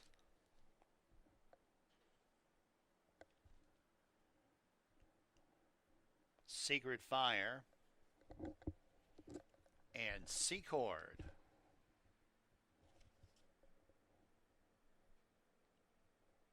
They're all on the gate. And they're off. Step Tardy, Belly Coup. War Terminatrix, Candy is Dandy, Soho Knights. These three are first, second, and third. Bourbon Blanket outside in fourth. Then a few more lengths back to Secret Fire to the inside of Bellicou. And Secord goes wide around the first turn at the back of the pack as they navigate the first bend. And it's Soho Knights who's on the front end, has the lead by a half length. War Terminatrix stalks outside second. Candy is Dandy in the clear 3 wide third. 2 lengths back to Bourbon Blanket in fourth. Secret Fire up the inside in fifth. 4 lengths off the lead. A length and a half to Belly Coos. A length and a half in front of Secord, who's at the tail of the field as they travel up the backstretch. And it's Soho Knights who has the lead by a length and a half over War Terminatrix and Candy is Dandy. Candy is Dandy's now up into second. Bourbon Blanket sneaks through towards the inside, up into third. Fifth place Secret Fire, but is under pressure. 4 lengths off the lead. 3 lengths back to Bellicou in second last. And Secord trails the field.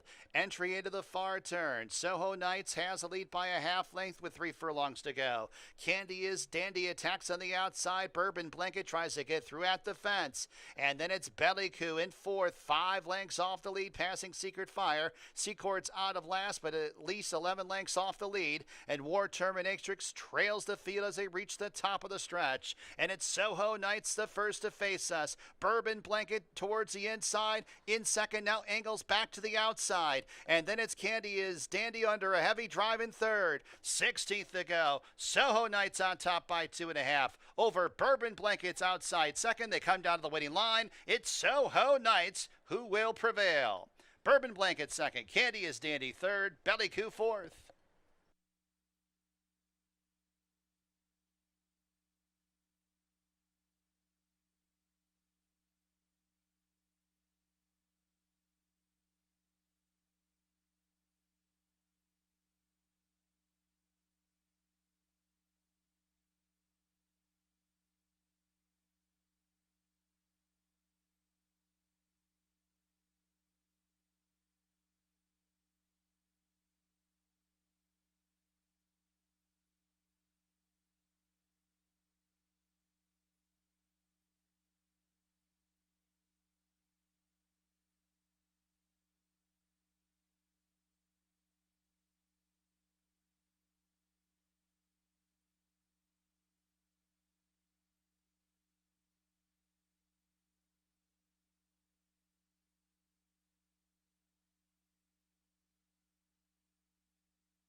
One, 5, 3, 4. Number 1, Soho Knights first.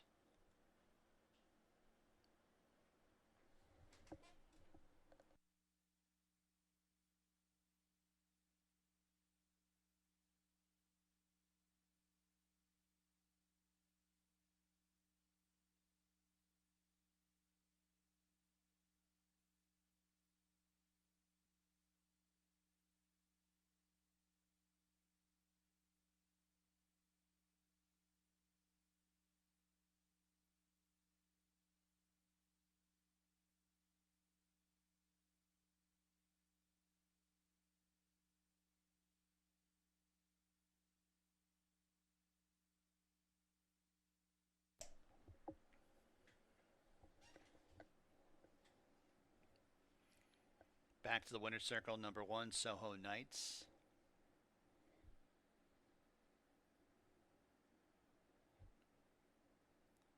New York bred, 3-year-old dark brown filly by Volatile out of Conscription. Kevin Fernandez Merced, the owner. Linda Dixon, the trainer. Luis Perez, the winning jockey. Scarlet Oak Racing, bred, Soho Knights. $4.82, the winning mutual. Super, $2.62. Double, $13.68. Exacta, $12.90.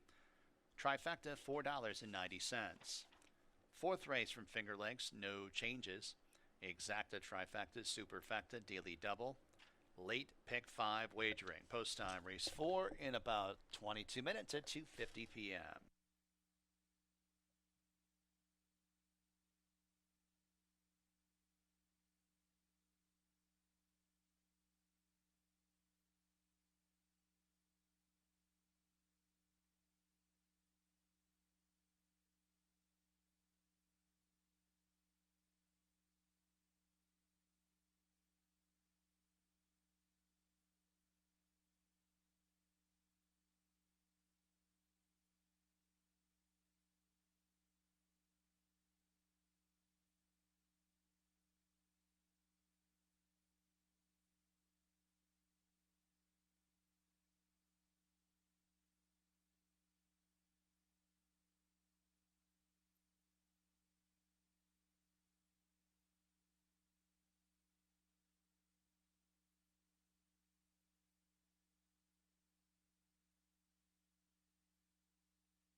All right, we're getting ready for race number 4 in Soho Nights. A big drop in class.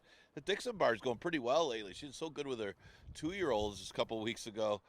She gets that victory with a drop down. Soho Nights, the big drop in class to 5,000. Louis Perez put her on the lead in a relatively paceless race. A good move, and she just went on with it to get the victory in the third. We look at the fourth, 5,000 maiden claimer. We are going to start the pick 5, the late pick 5, with this fourth race. Remember, we got a carryover possible with the late pick 5. And looking at the contenders in here, we'll look at the 2, Trish. I mean, Trish has been close every time she's run for 5. She dropped a 5.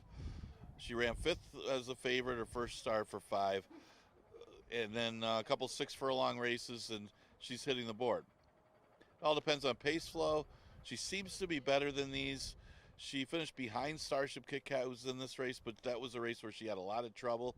And she just basically ran into a tougher horse last time, as a phone call from heaven was just much the best. I think that horse was dropping from like maiden special weights, beat her in that race. So Trish should be tough, and it's one of those things where maybe she wins by default because a lot of these horses have run together, and she's finishing ahead of them in some of these 5,000 races. Maybe today's her day. Now the 9 Starship Kit Kat finished ahead of her that day, but of course Trish had the trouble.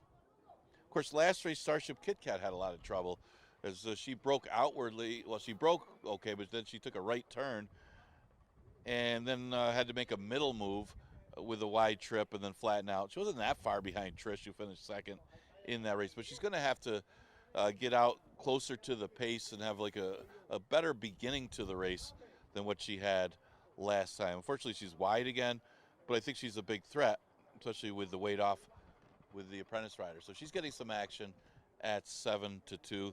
Thought she might be the biggest threat in here. The 5 could be the speed. Going to be surprised. Does show some tactical speed. It's another race that just simply doesn't have a lot of speed in it, and it's questionable. I mean, Cruising to Win showed speed in a route, kind of slow pace, and generally these 5,000 maiden claimers, if they do 47 and change, it could be within a half length of the lead. They got a little bit of speed, and Crystal's got that kind of speed too. But I'm not going to be surprised from her standpoint. Maybe she can make the front in here, and it is 6 furlongs, but that could still be a good enough advantage that she could be dangerous in this race.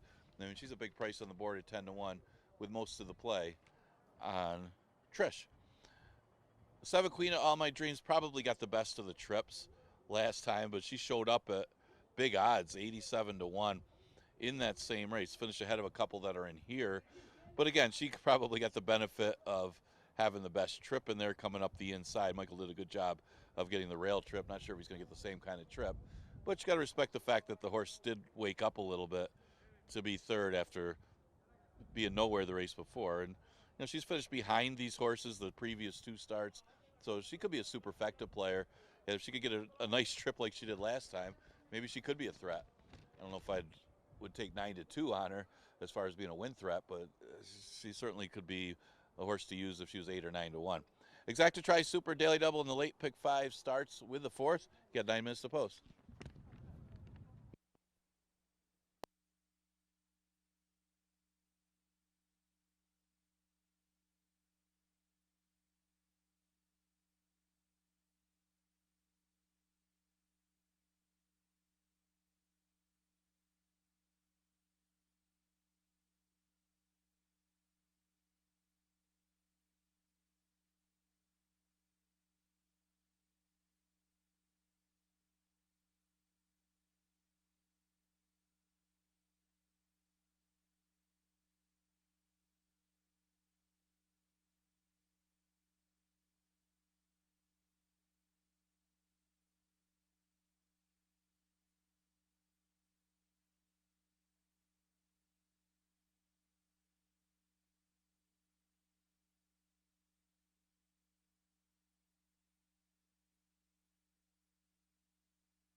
Horses coming on the track, fourth race here at Finger Lakes. Number 1 is Aram Carliani and Jose Ventura. Number 2 is Trish, Kevin Navarro aboard. Number 3 is Anna V, Luis Pena. Number 4 is Cruise In to Win and Rafael Regina Jr. Number 5, gonna be Surprise, Oscar Gomez. Number 6 is Widow, GM Rohina. Number 7, Queen of All My Dreams, Michael Davila Jr. Number 8 is Crystal and Andre Worry. Number 9, Starship Kit Kat and Alexa Marie Cintron.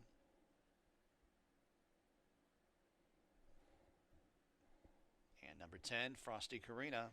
Chris Russell aboard. Post time in a few.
Fillies and mares are approaching the starting gate for race number 4 from Finger Lakes.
And the horses have reached the starting gate for race number 4 from Finger Lakes.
Widow going up. Crystal. Starship Kit Kat and Frosty Karina.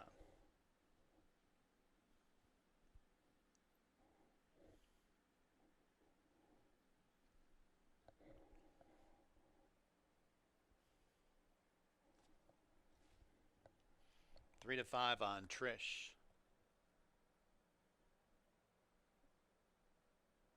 One out, Frosty Karina to the outside. They're all in the gate. And they're off. Checking after the start, Queen of All My Dreams. Gonna Be Surprised. Sprints out for the front end. Cruise into wins in second. Anna V. Aram Carliani. Third and fourth. Aram Carliani now up into third, now up into second. Scraping the paint and advancing. As it's Starship Kit Kat's on the outside in fifth. Then in sixth, that is Widow, 5 lengths off the lead.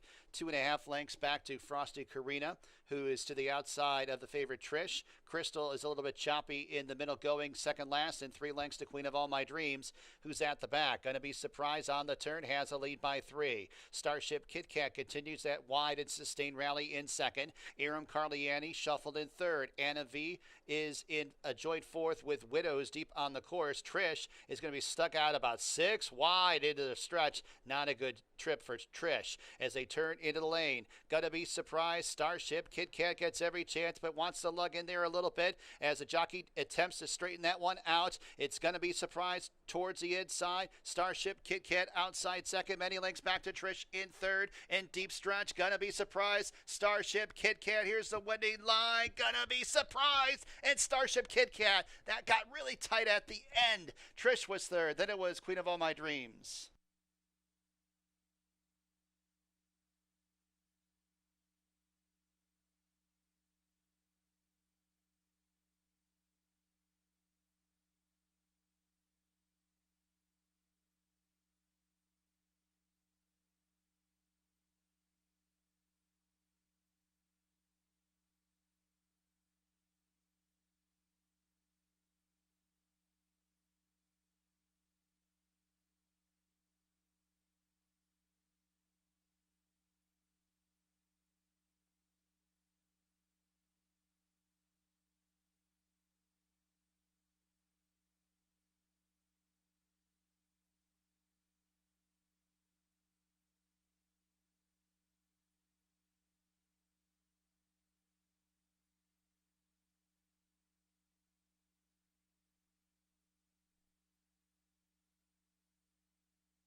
Number 5, going to be Surprise Holds On over number 9, Starship Kit Kat. Third, number 2, Trish. Fourth, number 7, Queen of All My Dreams.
In the winner's circle, number 5, going to be Surprised. New York bred 5-year-old chestnut mare by Giant Surprise out of Gonna Be Love. CB Thoroughbreds owns, Deborah Breed trains, Oscar Gomez, the winning jockey, Carl Burr. Bred Gonna Be Surprised.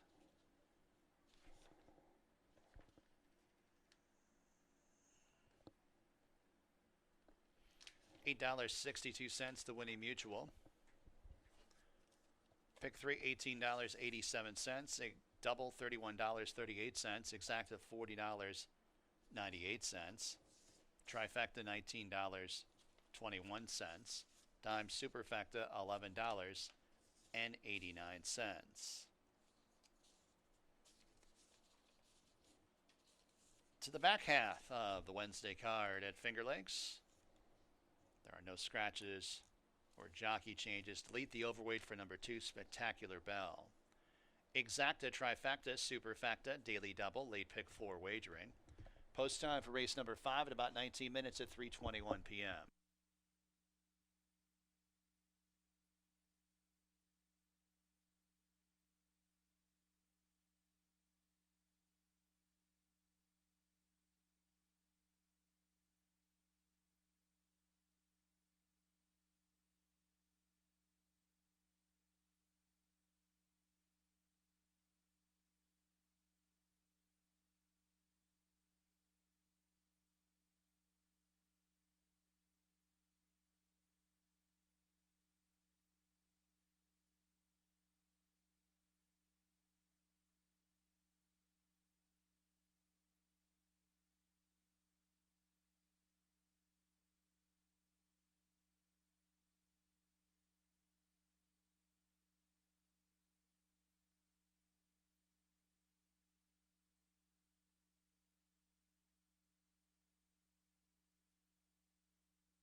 Okay, in the paddock 4, race number 5. Pretty good finish to that between Gonna Be Surprise and Starship Kit Kat. Starship Kit Kat probably affected a little bit by the wind there, so she was going in and out, but Gonna Be Surprise just held that rival off in a good stretch to Oscar Gomez for trainer Deborah Breed. We go to the 5th. It goes a mile. This is for 2-year-olds. I think this is the first time we've gone long with the 2-year-olds. Well, you got a group of fillies and boys in this 2-year-old race. Look at pretty much half and half as far as fillies and boys in here. Now, Spectacular Belle, one of the fillies, is the early favorite right now at odds of 7-5. She started off her career against special weights on the turf at Saratoga. Didn't run that badly in that race, and she came back and didn't run well at all in her next start. So she'll try a switch of scenery and also a change of surface. She's not really that well bred for the turf anyway, so not sure why she was running on the turf in the first place. So she should like this mile race on the dirt. She's actually the only one in this field that's had a race going long. The rest of them don't have that route experience, even though her route experience has been on the turf. So we'll see how she does. She has blinkers for this race as well. So, and she's getting play at 7-5. Also getting play, you got the 6-horse Slice Away. It's a first-time starter for Nick Zito. This one cost $16,000 as a yearling, resold for $40,000. So that's a good sign. That's this year. This is out of an unraced mare. Not a lot of breeding on the dam side. The works aren't really that quick, but does attract leading rider Andre Worry. Could be any kind. It's probably a good sign that this horse is taking some money. The 7-horse, another filly, back to Callie, who has had some experience, but all sprint experience. She's had the most starts in the field, so at least in that way her fitness should be there. And she's coming off her best race, coming here to Finger Lakes, where she ran 3rd, but she was a beaten favorite. She was expected to win that race, apparently, as she was bet down to be odds of 4-5. But she's got a good number for the distance. She should enjoy the stretch out and is a strong player in here. Chrysler, the 3-horse, lost all chance right after the start as she broke kind of in a tangle, got bumped around, and spotted the field probably about 8 lengths right after the start. So she was out of it. Her previous 2 starts of the sprints were good, running 2nd and 3rd. She also adds blinkers, and Hill start adds blinkers, stretches out for the first time. So one of the males in here, Chrysler, maybe that's the angle that you go for because a couple of the fillies will probably take some money. Right now, the filly's the favorite, Spectacular Belle. The other male horses, you got Maturation, who did make up a little ground in the stretch. He's not the strongest of bred for the distance either. I mean, Mackenzie's not bad on the sire side, but not much breeding for that sprint breeding on the dam side. But he stretches out, and maybe he needs a little bit more ground, and that'll help for Maturation, who will be making his 2nd start. He's getting some play. Well, actually, he's not getting much play. He's at odds of 22-1. A lot of the early plays on the filly, Spectacular Belle. It's some of the contenders for their 2-year-old route race. Exacta Tri Super Daily Double in the late pick 4 starts in here.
Horses coming on the track, fifth race, Finger Lakes. Number 1 is Same Old Story with Joel Cruz. Number 2 is Spectacular Bell, Raylu Gutierrez.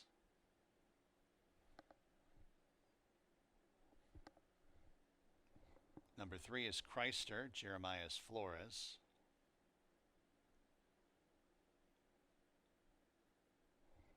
Number 4, Maturation, Kevin Navarro.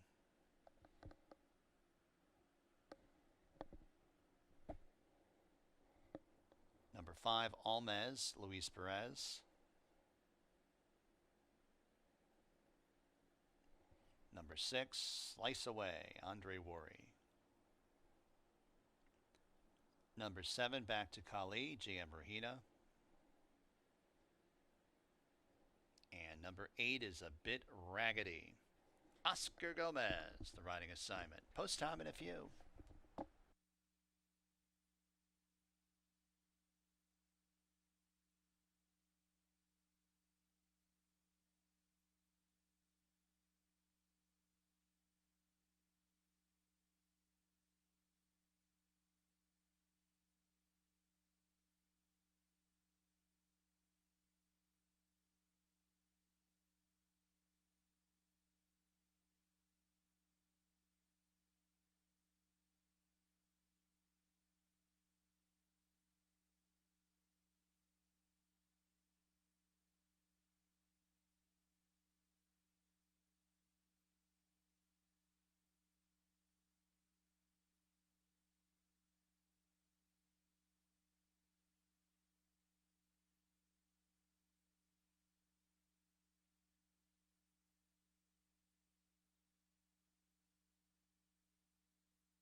2 minutes.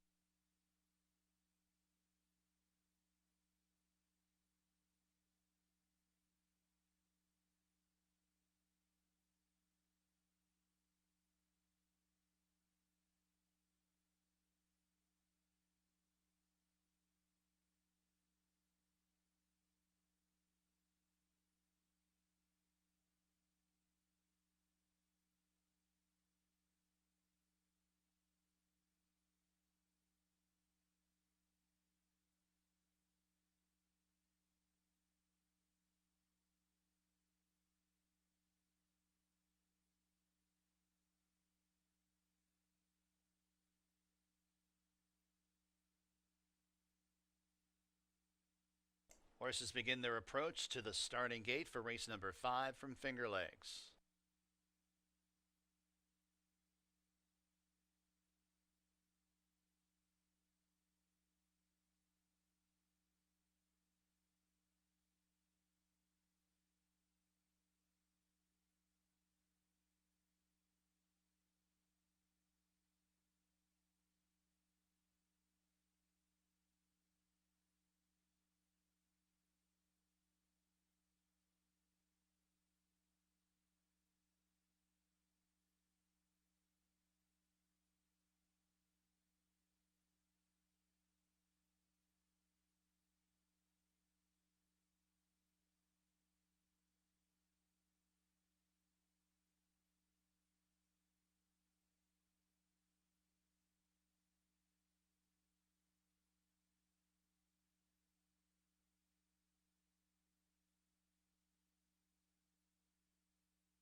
And the horses have reached the starting gate. Race number 5 from Finger Lakes. Field of 8 to go a mile.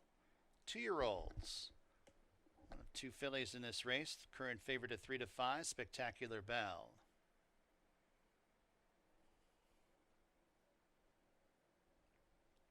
Maturation.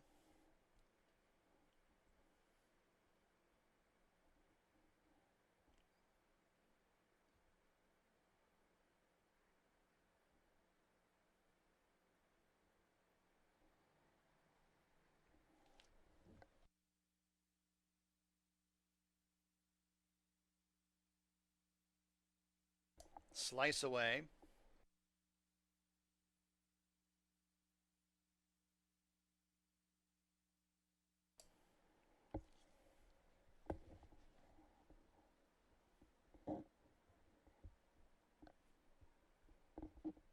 A bit raggedy to the outside.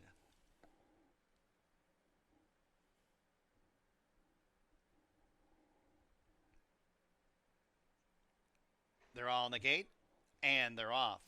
Half a step tardy, Slice Away.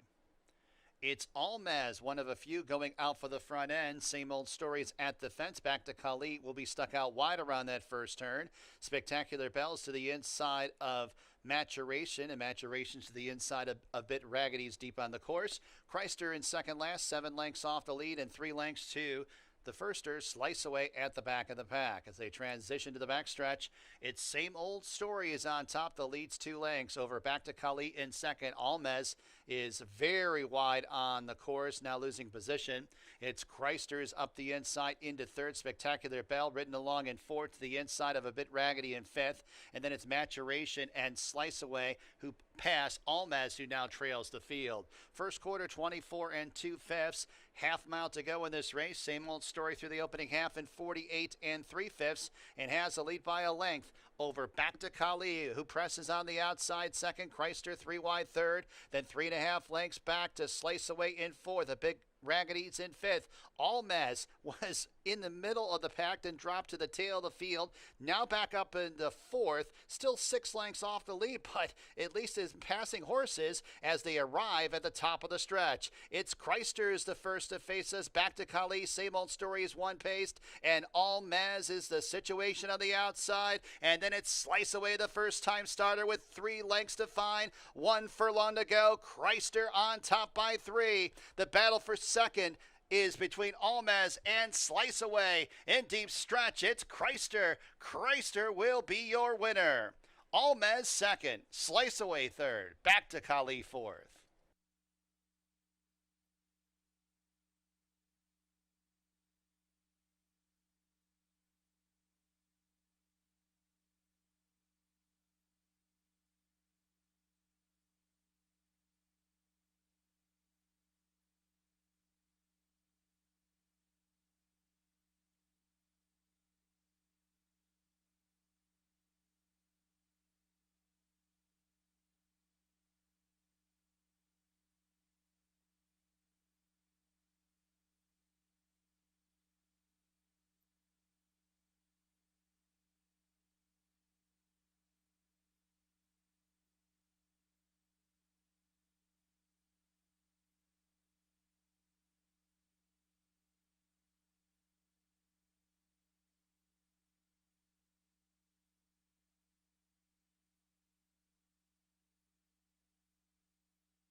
Three, five, six, seven. Number 3, Chrysler first. Time for the mile, 142.91.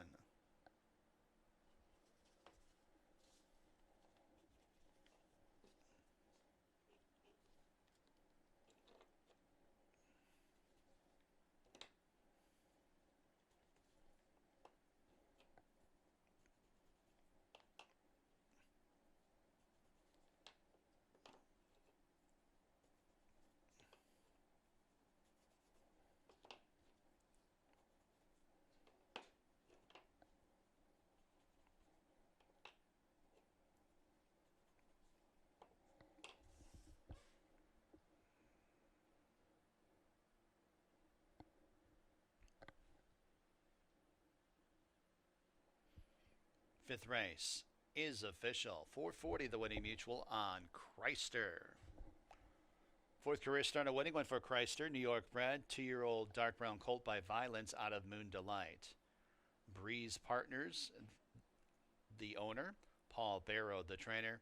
Jeremias Flores, the winning jockey. TLC Thoroughbreds, bred Chrysler.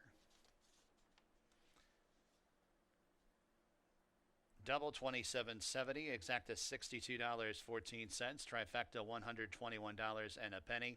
Super $72.96, pick 3 $17.95. Early pick 5 5 of 5 $99.18. Race 6 from Finger Lakes, no scratches or jockey changes. Exacta, trifecta, superfecta, daily double, pick 3 wagering. Post time race 6 in about 20 minutes at 3:52 p.m.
Okay, in the paddock 4 race number 6, and Chrysler had that bad trip last time, able to stretch out today, and half of them female competition, a few of them didn't have as many starts as him, so maybe there was some advantage there for Chrysler, who broke through with a victory, especially with the addition of blinkers.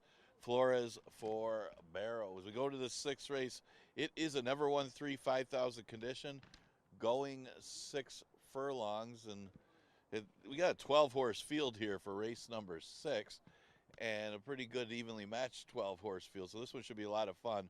Obviously, the best betting race on the card. So we don't have this kind of fields very often. And you look at the board, you're going to have like a 3-1 favorite in a race like this one. So there is some value in your tries and your supers. Right now, the lukewarm favorite at 5-2 is the 10, the Delaware Boys. I actually like that one a little bit here. Of course, see, it's just a slight edge. I mean, it's going to come down to who gets the trip with a lot of these horses. Now, he's been a beaten favorite the last 2, but in his defense, he was way overbet last time. Shouldn't have been the favorite in that race. And Creation of Adam should have been a very short price. But the Delaware Boys, I guess it's a good sign somebody was playing him in a race that he really didn't have. It would have been a little bit of a surprise if he did beat Creation of Adam. Now, the race before, he probably could have bet him, and it was just more of the tactics and the race flow that beat him that day. He was on the rail, and all he had to do was hold the rail if he could have been able to do that. But he was forced to back up around, and then tried to circle around the horses, and probably cost him the victory that day. So, I mean, it's a horse that's knocking at the door. Again, a race like this, you got to get some racing luck anyway. You got a big field. If he does try to sit back and make a run, which is his usual running style, and it probably will work here, but except for sometimes you'll get some traffic. So see if it works out for the Delaware Boys, one of a few you can make a case for. The 4 Brewing is obviously logical as he drops in class to 5,000. He won in gate-to-wire fashion, going 6 furlongs. That was off a little bit of a layoff, had been off since May. Last race, obviously a different type of scenario where he's not even close to the lead, and he just kind of ran evenly in that race. So it goes back to 6 furlongs today. Obviously a bigger field, a tougher field as far as 5,000, probably a tougher field than he beat, but an easier field than he faced last time. I guess you could put it that way, as he stays at the 3 lifetime but drops to 5, and that automatically makes him a player in this spot. Now, the speed of the race, at least the speed of the speed, comes from the rail. The one, Scales of Gold, who just won an allowance race back in June. So it's not like this horse doesn't have talent. He does, and he's dangerous from the inside as the inside speed.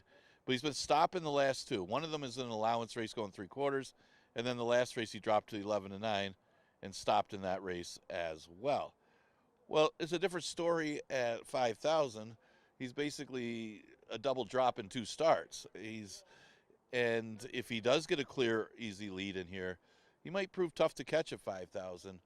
And he's going to get overlooked a little bit because he stopped the last couple.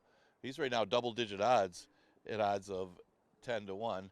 And sometimes those are the types to take a shot on if you got a price. The speed types that should have the lead early, it's just a matter of not stopping, and that's the big question with Scales of Gold. But at the reduced level, he may forget to stop. Union Navy probably better at 5.5 than 6 furlongs, but he just doesn't deserve the price he's getting. It's just because of the size of the field, and he's 15-1. This horse dropped to 5,000. Wasn't that badly beaten. Didn't get the greatest of trips when he went 6 furlongs. And then last race, it was a good heat for 5,000. I mentioned Creation of Adam. The horse is tough. Was a drop down at that level. And he made his one run and then just kind of flattened out. It's just a matter of racing luck with Union Navy, making that run at the right time, and that might work out here. And funny thing is, he's 14-1, and he actually is a big win threat in race number 6. But you can make a case for a few of them, and that's why it's a good betting race. Exacta Tri, Super Daily Double, and the pick 3 starts in race number 6. You got 5 minutes to post.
Horses coming on the track for the 6th race from Finger Lakes. Number 1 is Scales of Gold and Oscar Gomez.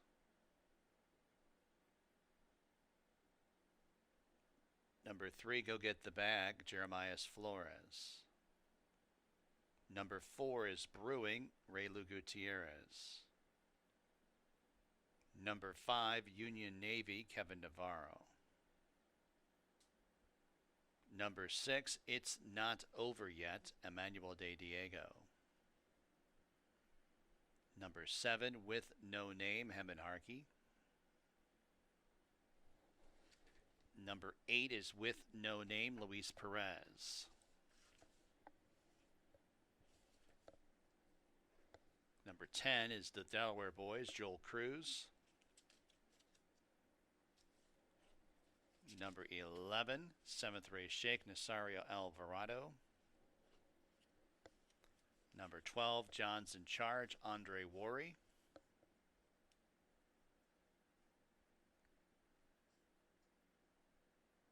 Number 2 is Interchanger and Chris Russell.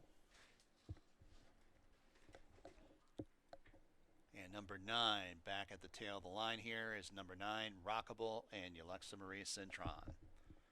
Post time in a few.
Approaching the gate.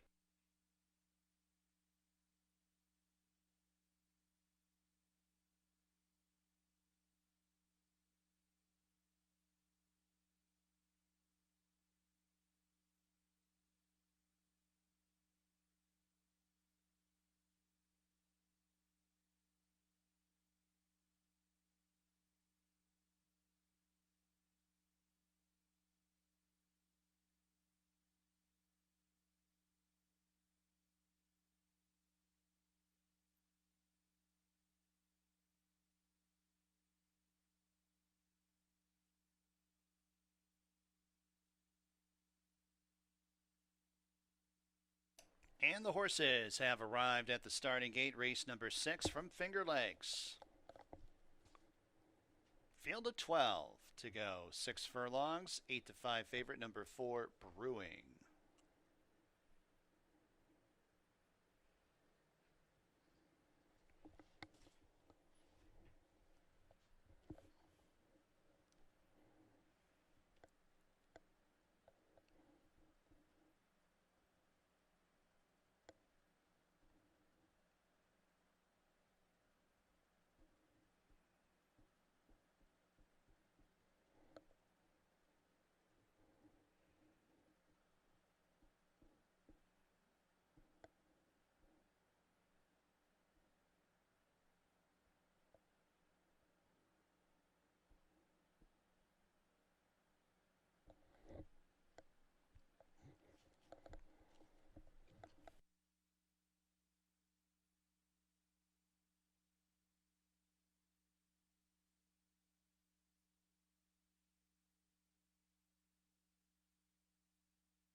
Seventh race, Shake.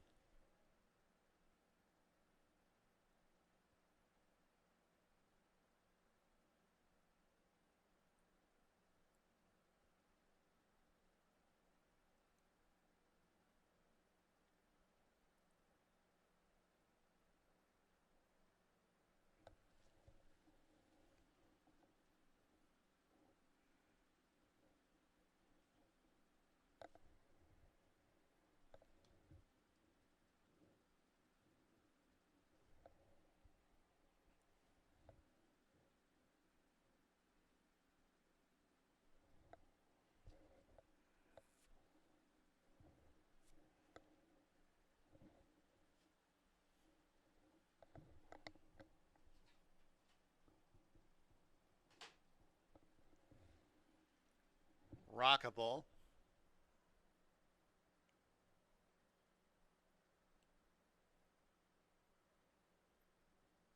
The Delaware Boys. And John's in charge. Brewing at 9-5. The Delaware Boys at 3-1. They're all on the gates. And they're off. Competitive start.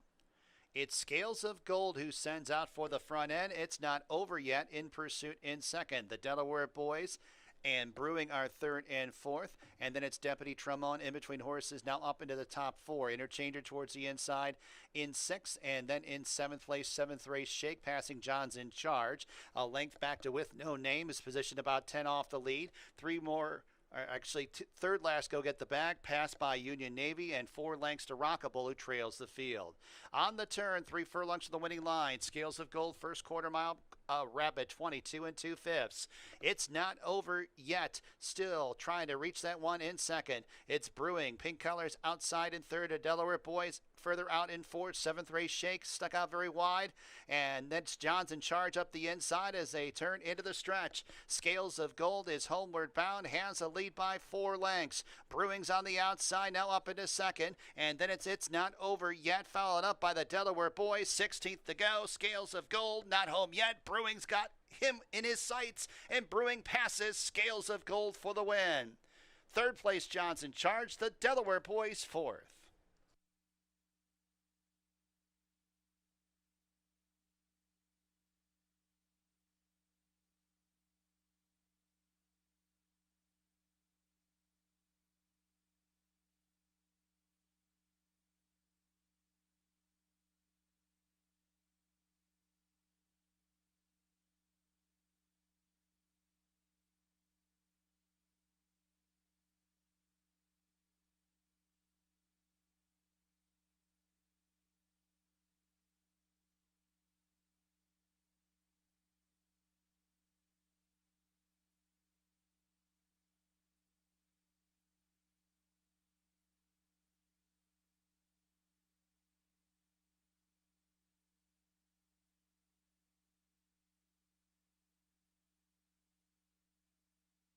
Four one 12-10, number 4 Brewing first.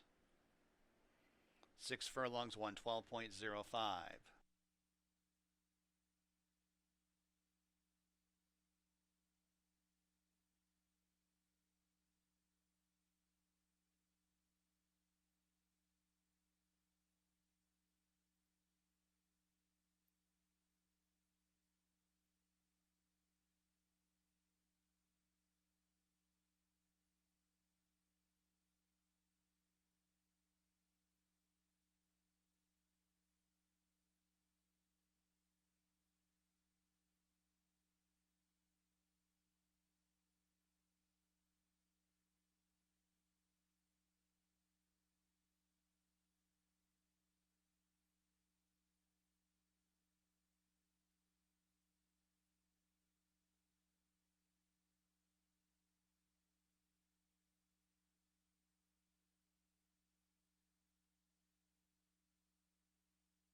To the winner's circle, Brewing. New York bred 4-year-old chestnut gelding by Tapiture out of Just Cat. Aaron Racing Stables owns, Jeremiah Engelhart trains, and Raylu Gutierrez the winning jockey.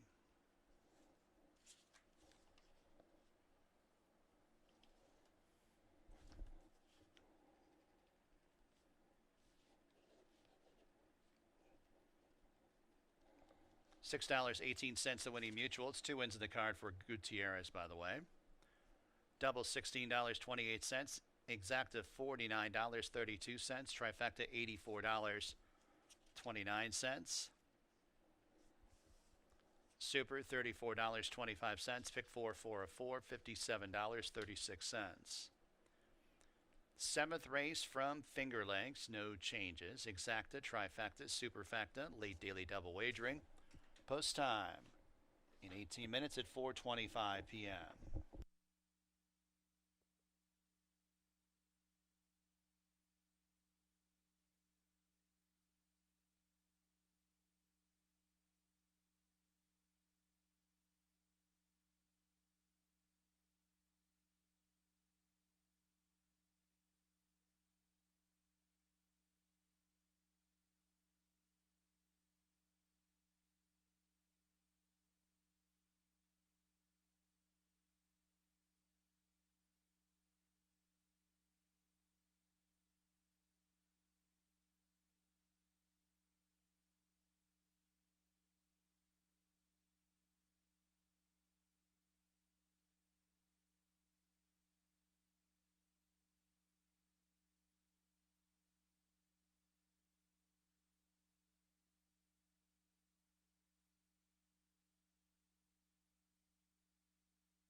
All right, getting ready for the 7th, and how it turns out in the race, the 2 drop downs run 1-2. Go figure.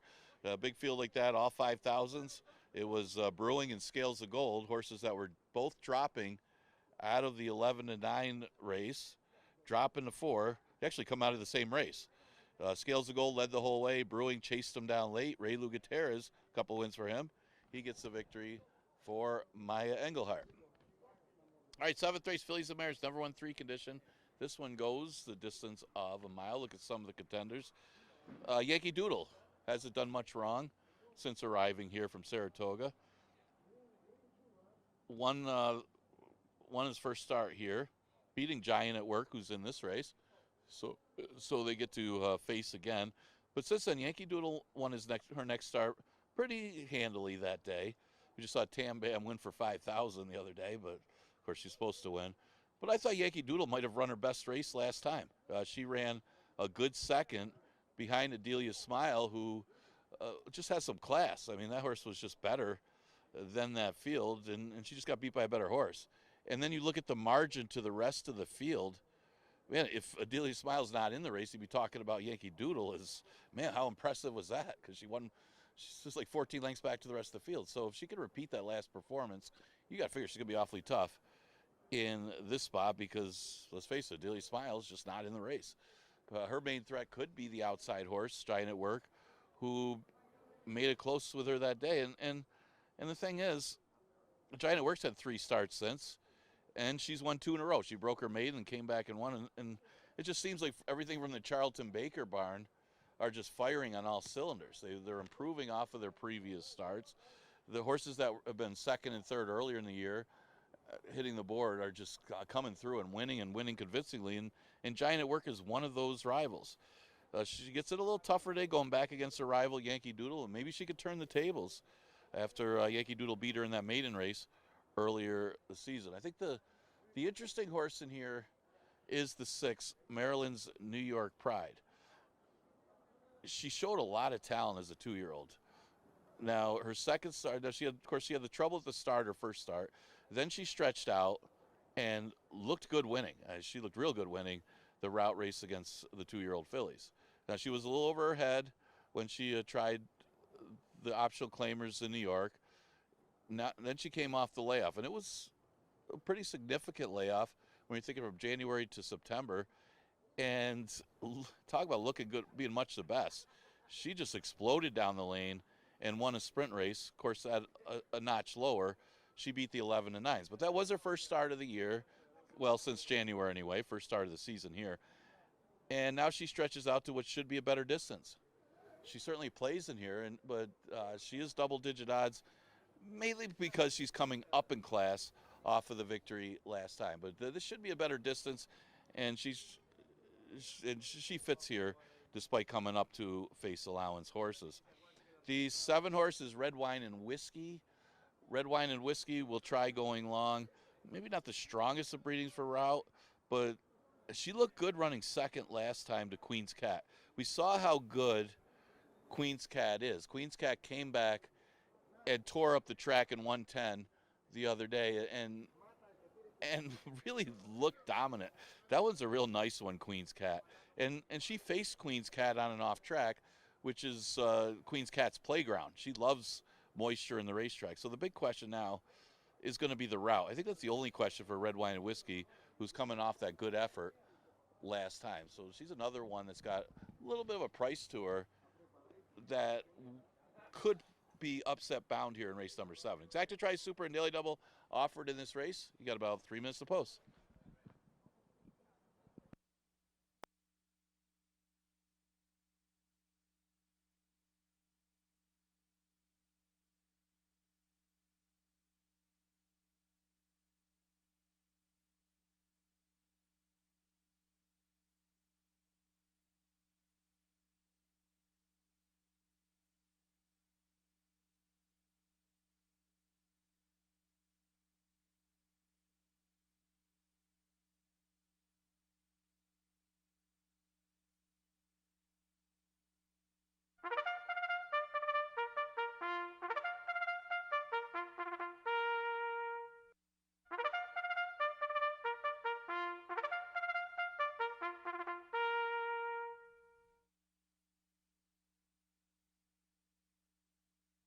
coming on the track, 7th race. We're going to lead. Well, here's the one, Yankee Doodle and Ray Lou Gutierrez.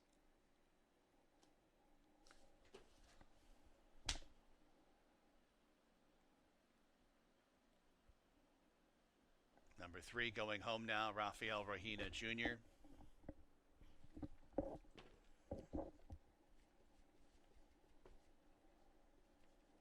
Number 4 is Only in My Dreams, Kevin Navarro.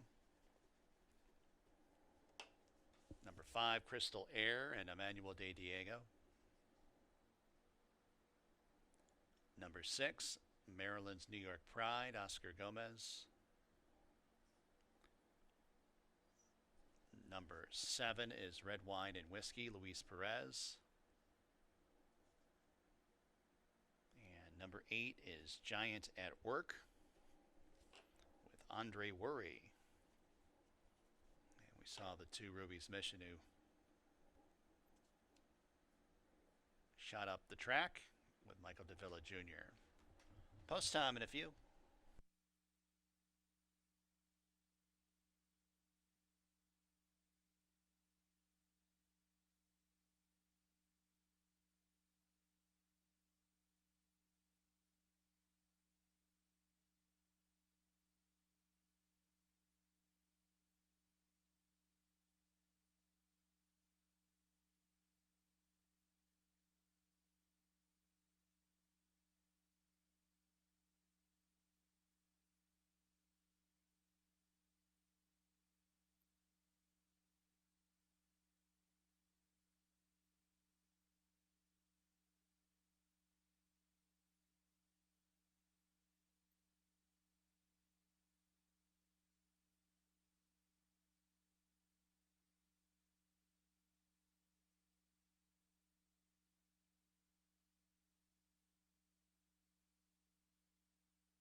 Two minutes.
approaching the gate.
And the horses have reached the starting gate for the 7th race from Finger Lakes. Field of 8 to go a mile.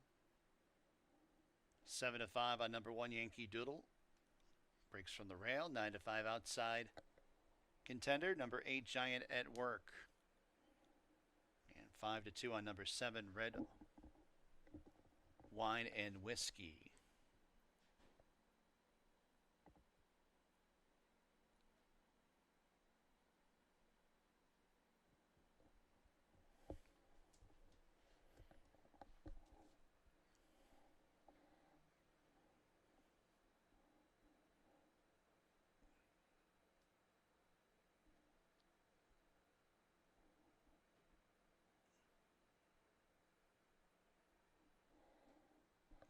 Crystal Air.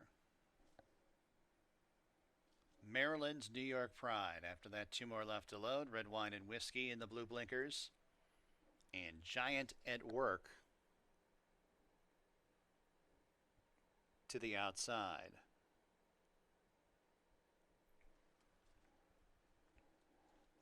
They're all in the gate.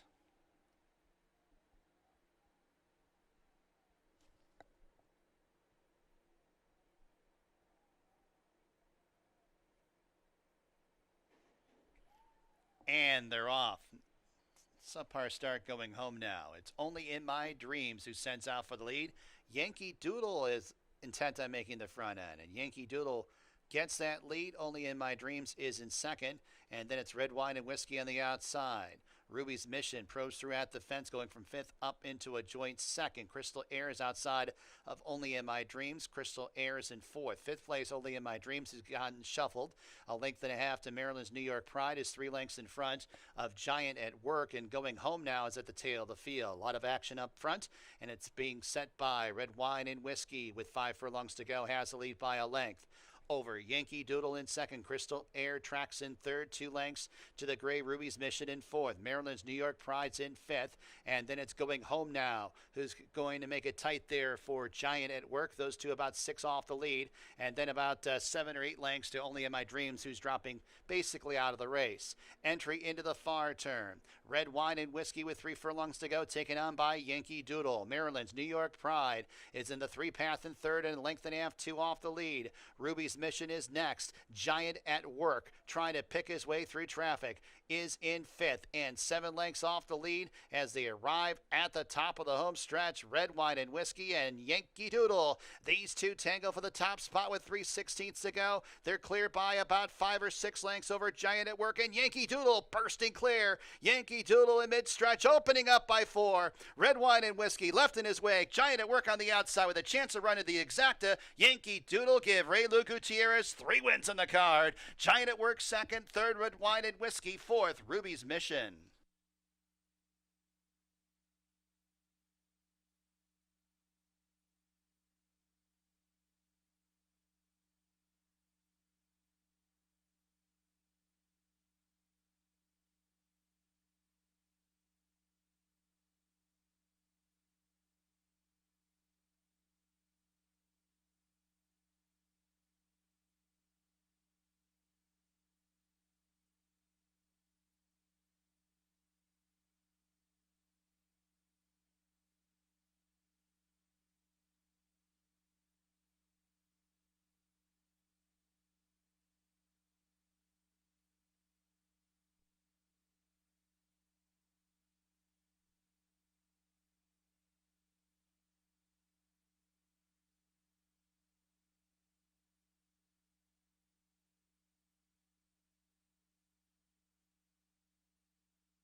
1872, number 1 Yankee Doodle first.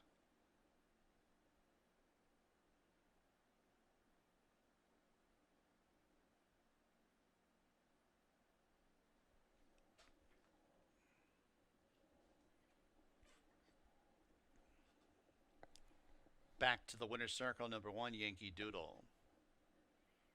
Kentucky bred, 3-year-old bait filly by American Freedom out of Yankee Union. Black Swan Stable owns. Michael Ferrero trains. Ray Lou Gutierrez with a riding triple today. Brereton Jones bred Yankee Doodle. Yankee Doodle, she's now 3 for 6 lifetime. $2.98 the winning mutual. Double $10.10. Exacta $6.66. Trifecta $4.76. Super $8.44. Eighth and final Finger Lakes. No scratches or jockey changes. Exacta trifecta superfecta wagering. Post time in 19 minutes at 4:58 p.m.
All right, get ready to conclude this Wednesday card and the racing week.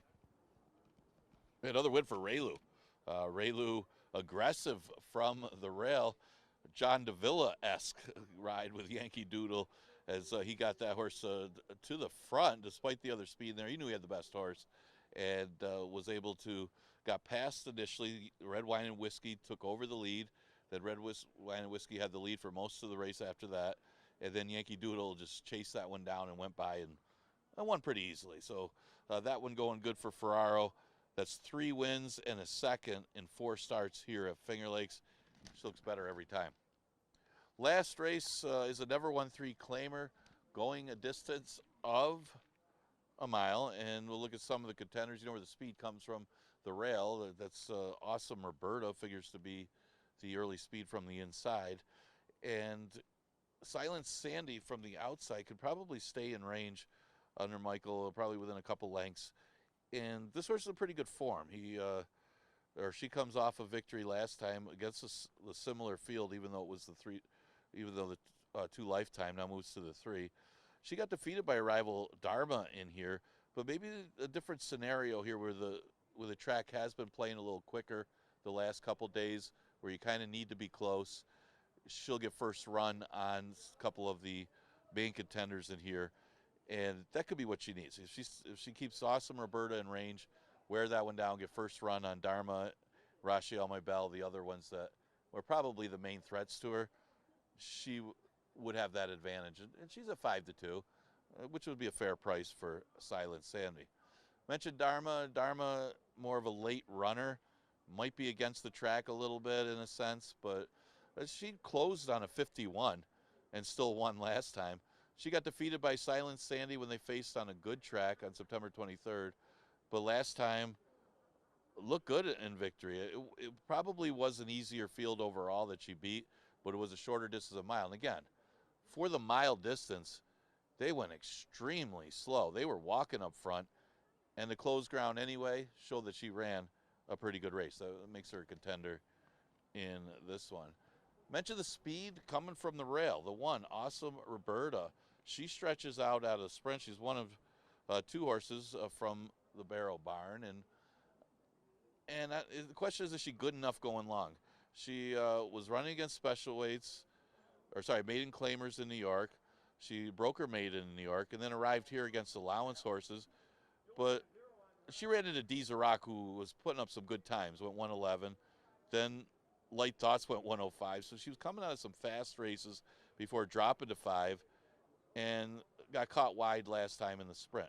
Maybe this is what she needs. So it stretches out, can get the lead from the rail.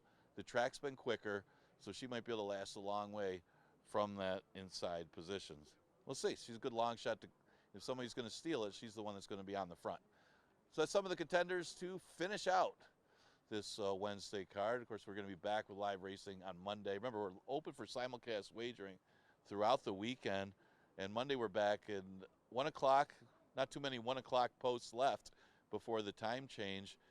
Jackie Davis and I will be on in the morning, I should say the afternoon, right before the races start. You can catch us around noon, go on our website, and then go to the YouTube page and kind of watch the show and get some information on the day's events. It's a lot of fun, and we'll be back Monday. Again, 1 o'clock first post for the next racing day.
Coming on the track, 8th and final Finger Lakes, number 1, Awesome Roberta Andre Worry aboard. Number 2, Glory Bound Clara, Luis Perez. Number 3 is Jessica's Race with Jeremias Flores. Number 4, Divorced of Course with jockey Cabercoa. Number 5 is Dharma. I guess we'll go to the 6 race Suli, or Happy Time, excuse me. Happy Times, the 6 Joel Cruz aboard. Number 7, Rochelle My Belle. And GM Rohina. Number 8 is Silent Sandy. And Michael Davila Jr. And there's the 5, Dharma. With jockey Hemant Harkey. Post time in just a few minutes. Programs for the Monday card at Finger Lakes now available for download at fingerlakesgaming.com.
approach the gate.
Fillies and Mares have arrived at the gate for the 8th and final from Finger Lakes. Field of 8 to go a mile. 8 to 5 on number 8, Silent Sandy.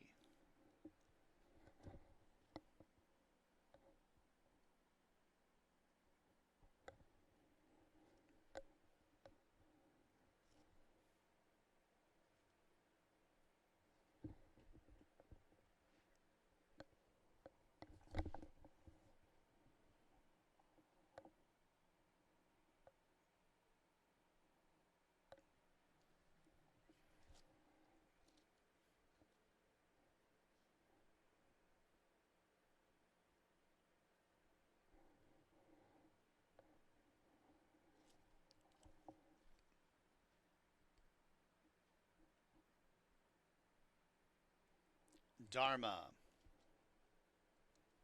Happy Time.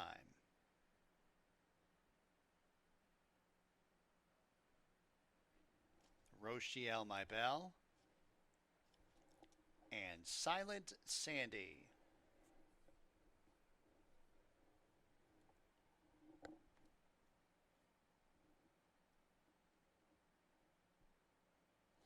They're all in the gate. And they're off. Great start. Awesome Roberta and Divorced, of course. These two speed out for the front end. Silent Sandy will be stuck out a little bit wide in third. Glory Bound Clara's fourth. Rochielle My Belle outside of her in fifth. And then it's Jessica's Race who saves all the ground in sixth. Happy Time in seventh in a space of 4 lengths to Dharma, who brings up the rear. Awesome Roberta has a lead by a length over Divorced, of course, prompting outside second. Silent Sandy, one of the grays in third. Another gray, Glory Bound Clara towards the inside fourth. Rochielle My Belle in traffic in fifth. Happy Time outside. And Jessica's Race at the fence. Those three about 3.5 lengths off the lead, then about 5 lengths to the trailer. That is Dharma. As they run to the half-mile pole, Awesome Roberta and Divorced, of course, first and second. Jessica's Race scrapes the paint in at third. Silent Sandy's in the clear. Glory Bound Clara has nowhere really to go. Happy Time passes her in about the 4 path, 2 lengths off the lead. Rochielle My Belle shuffled second last, and Dharma trails the field. Awesome Roberta, with 2.5 furlongs to go, has the lead over Silent Sandy. As its Happy Time is on the outside. Jessica's Race still along the rail, as Glory Bound Clara still in some traffic as they arrive at the top of the stretch. Awesome Roberta is the first to face us. Silent Sandy's on the outside. Glory Bound Clara attempts to split rivals. Jessica's Race in some tight quarters. 1 furlong to go, and it's Silent Sandy who overhauls Awesome Roberta. Silent Sandy has the lead close to home. Here's Dharma on the far outside with a late belated rally. Silent Sandy, Dharma, it's Silent Sandy in the nightcap. Dharma second, Awesome Roberta third, fourth, Glory Bound Clara.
8512.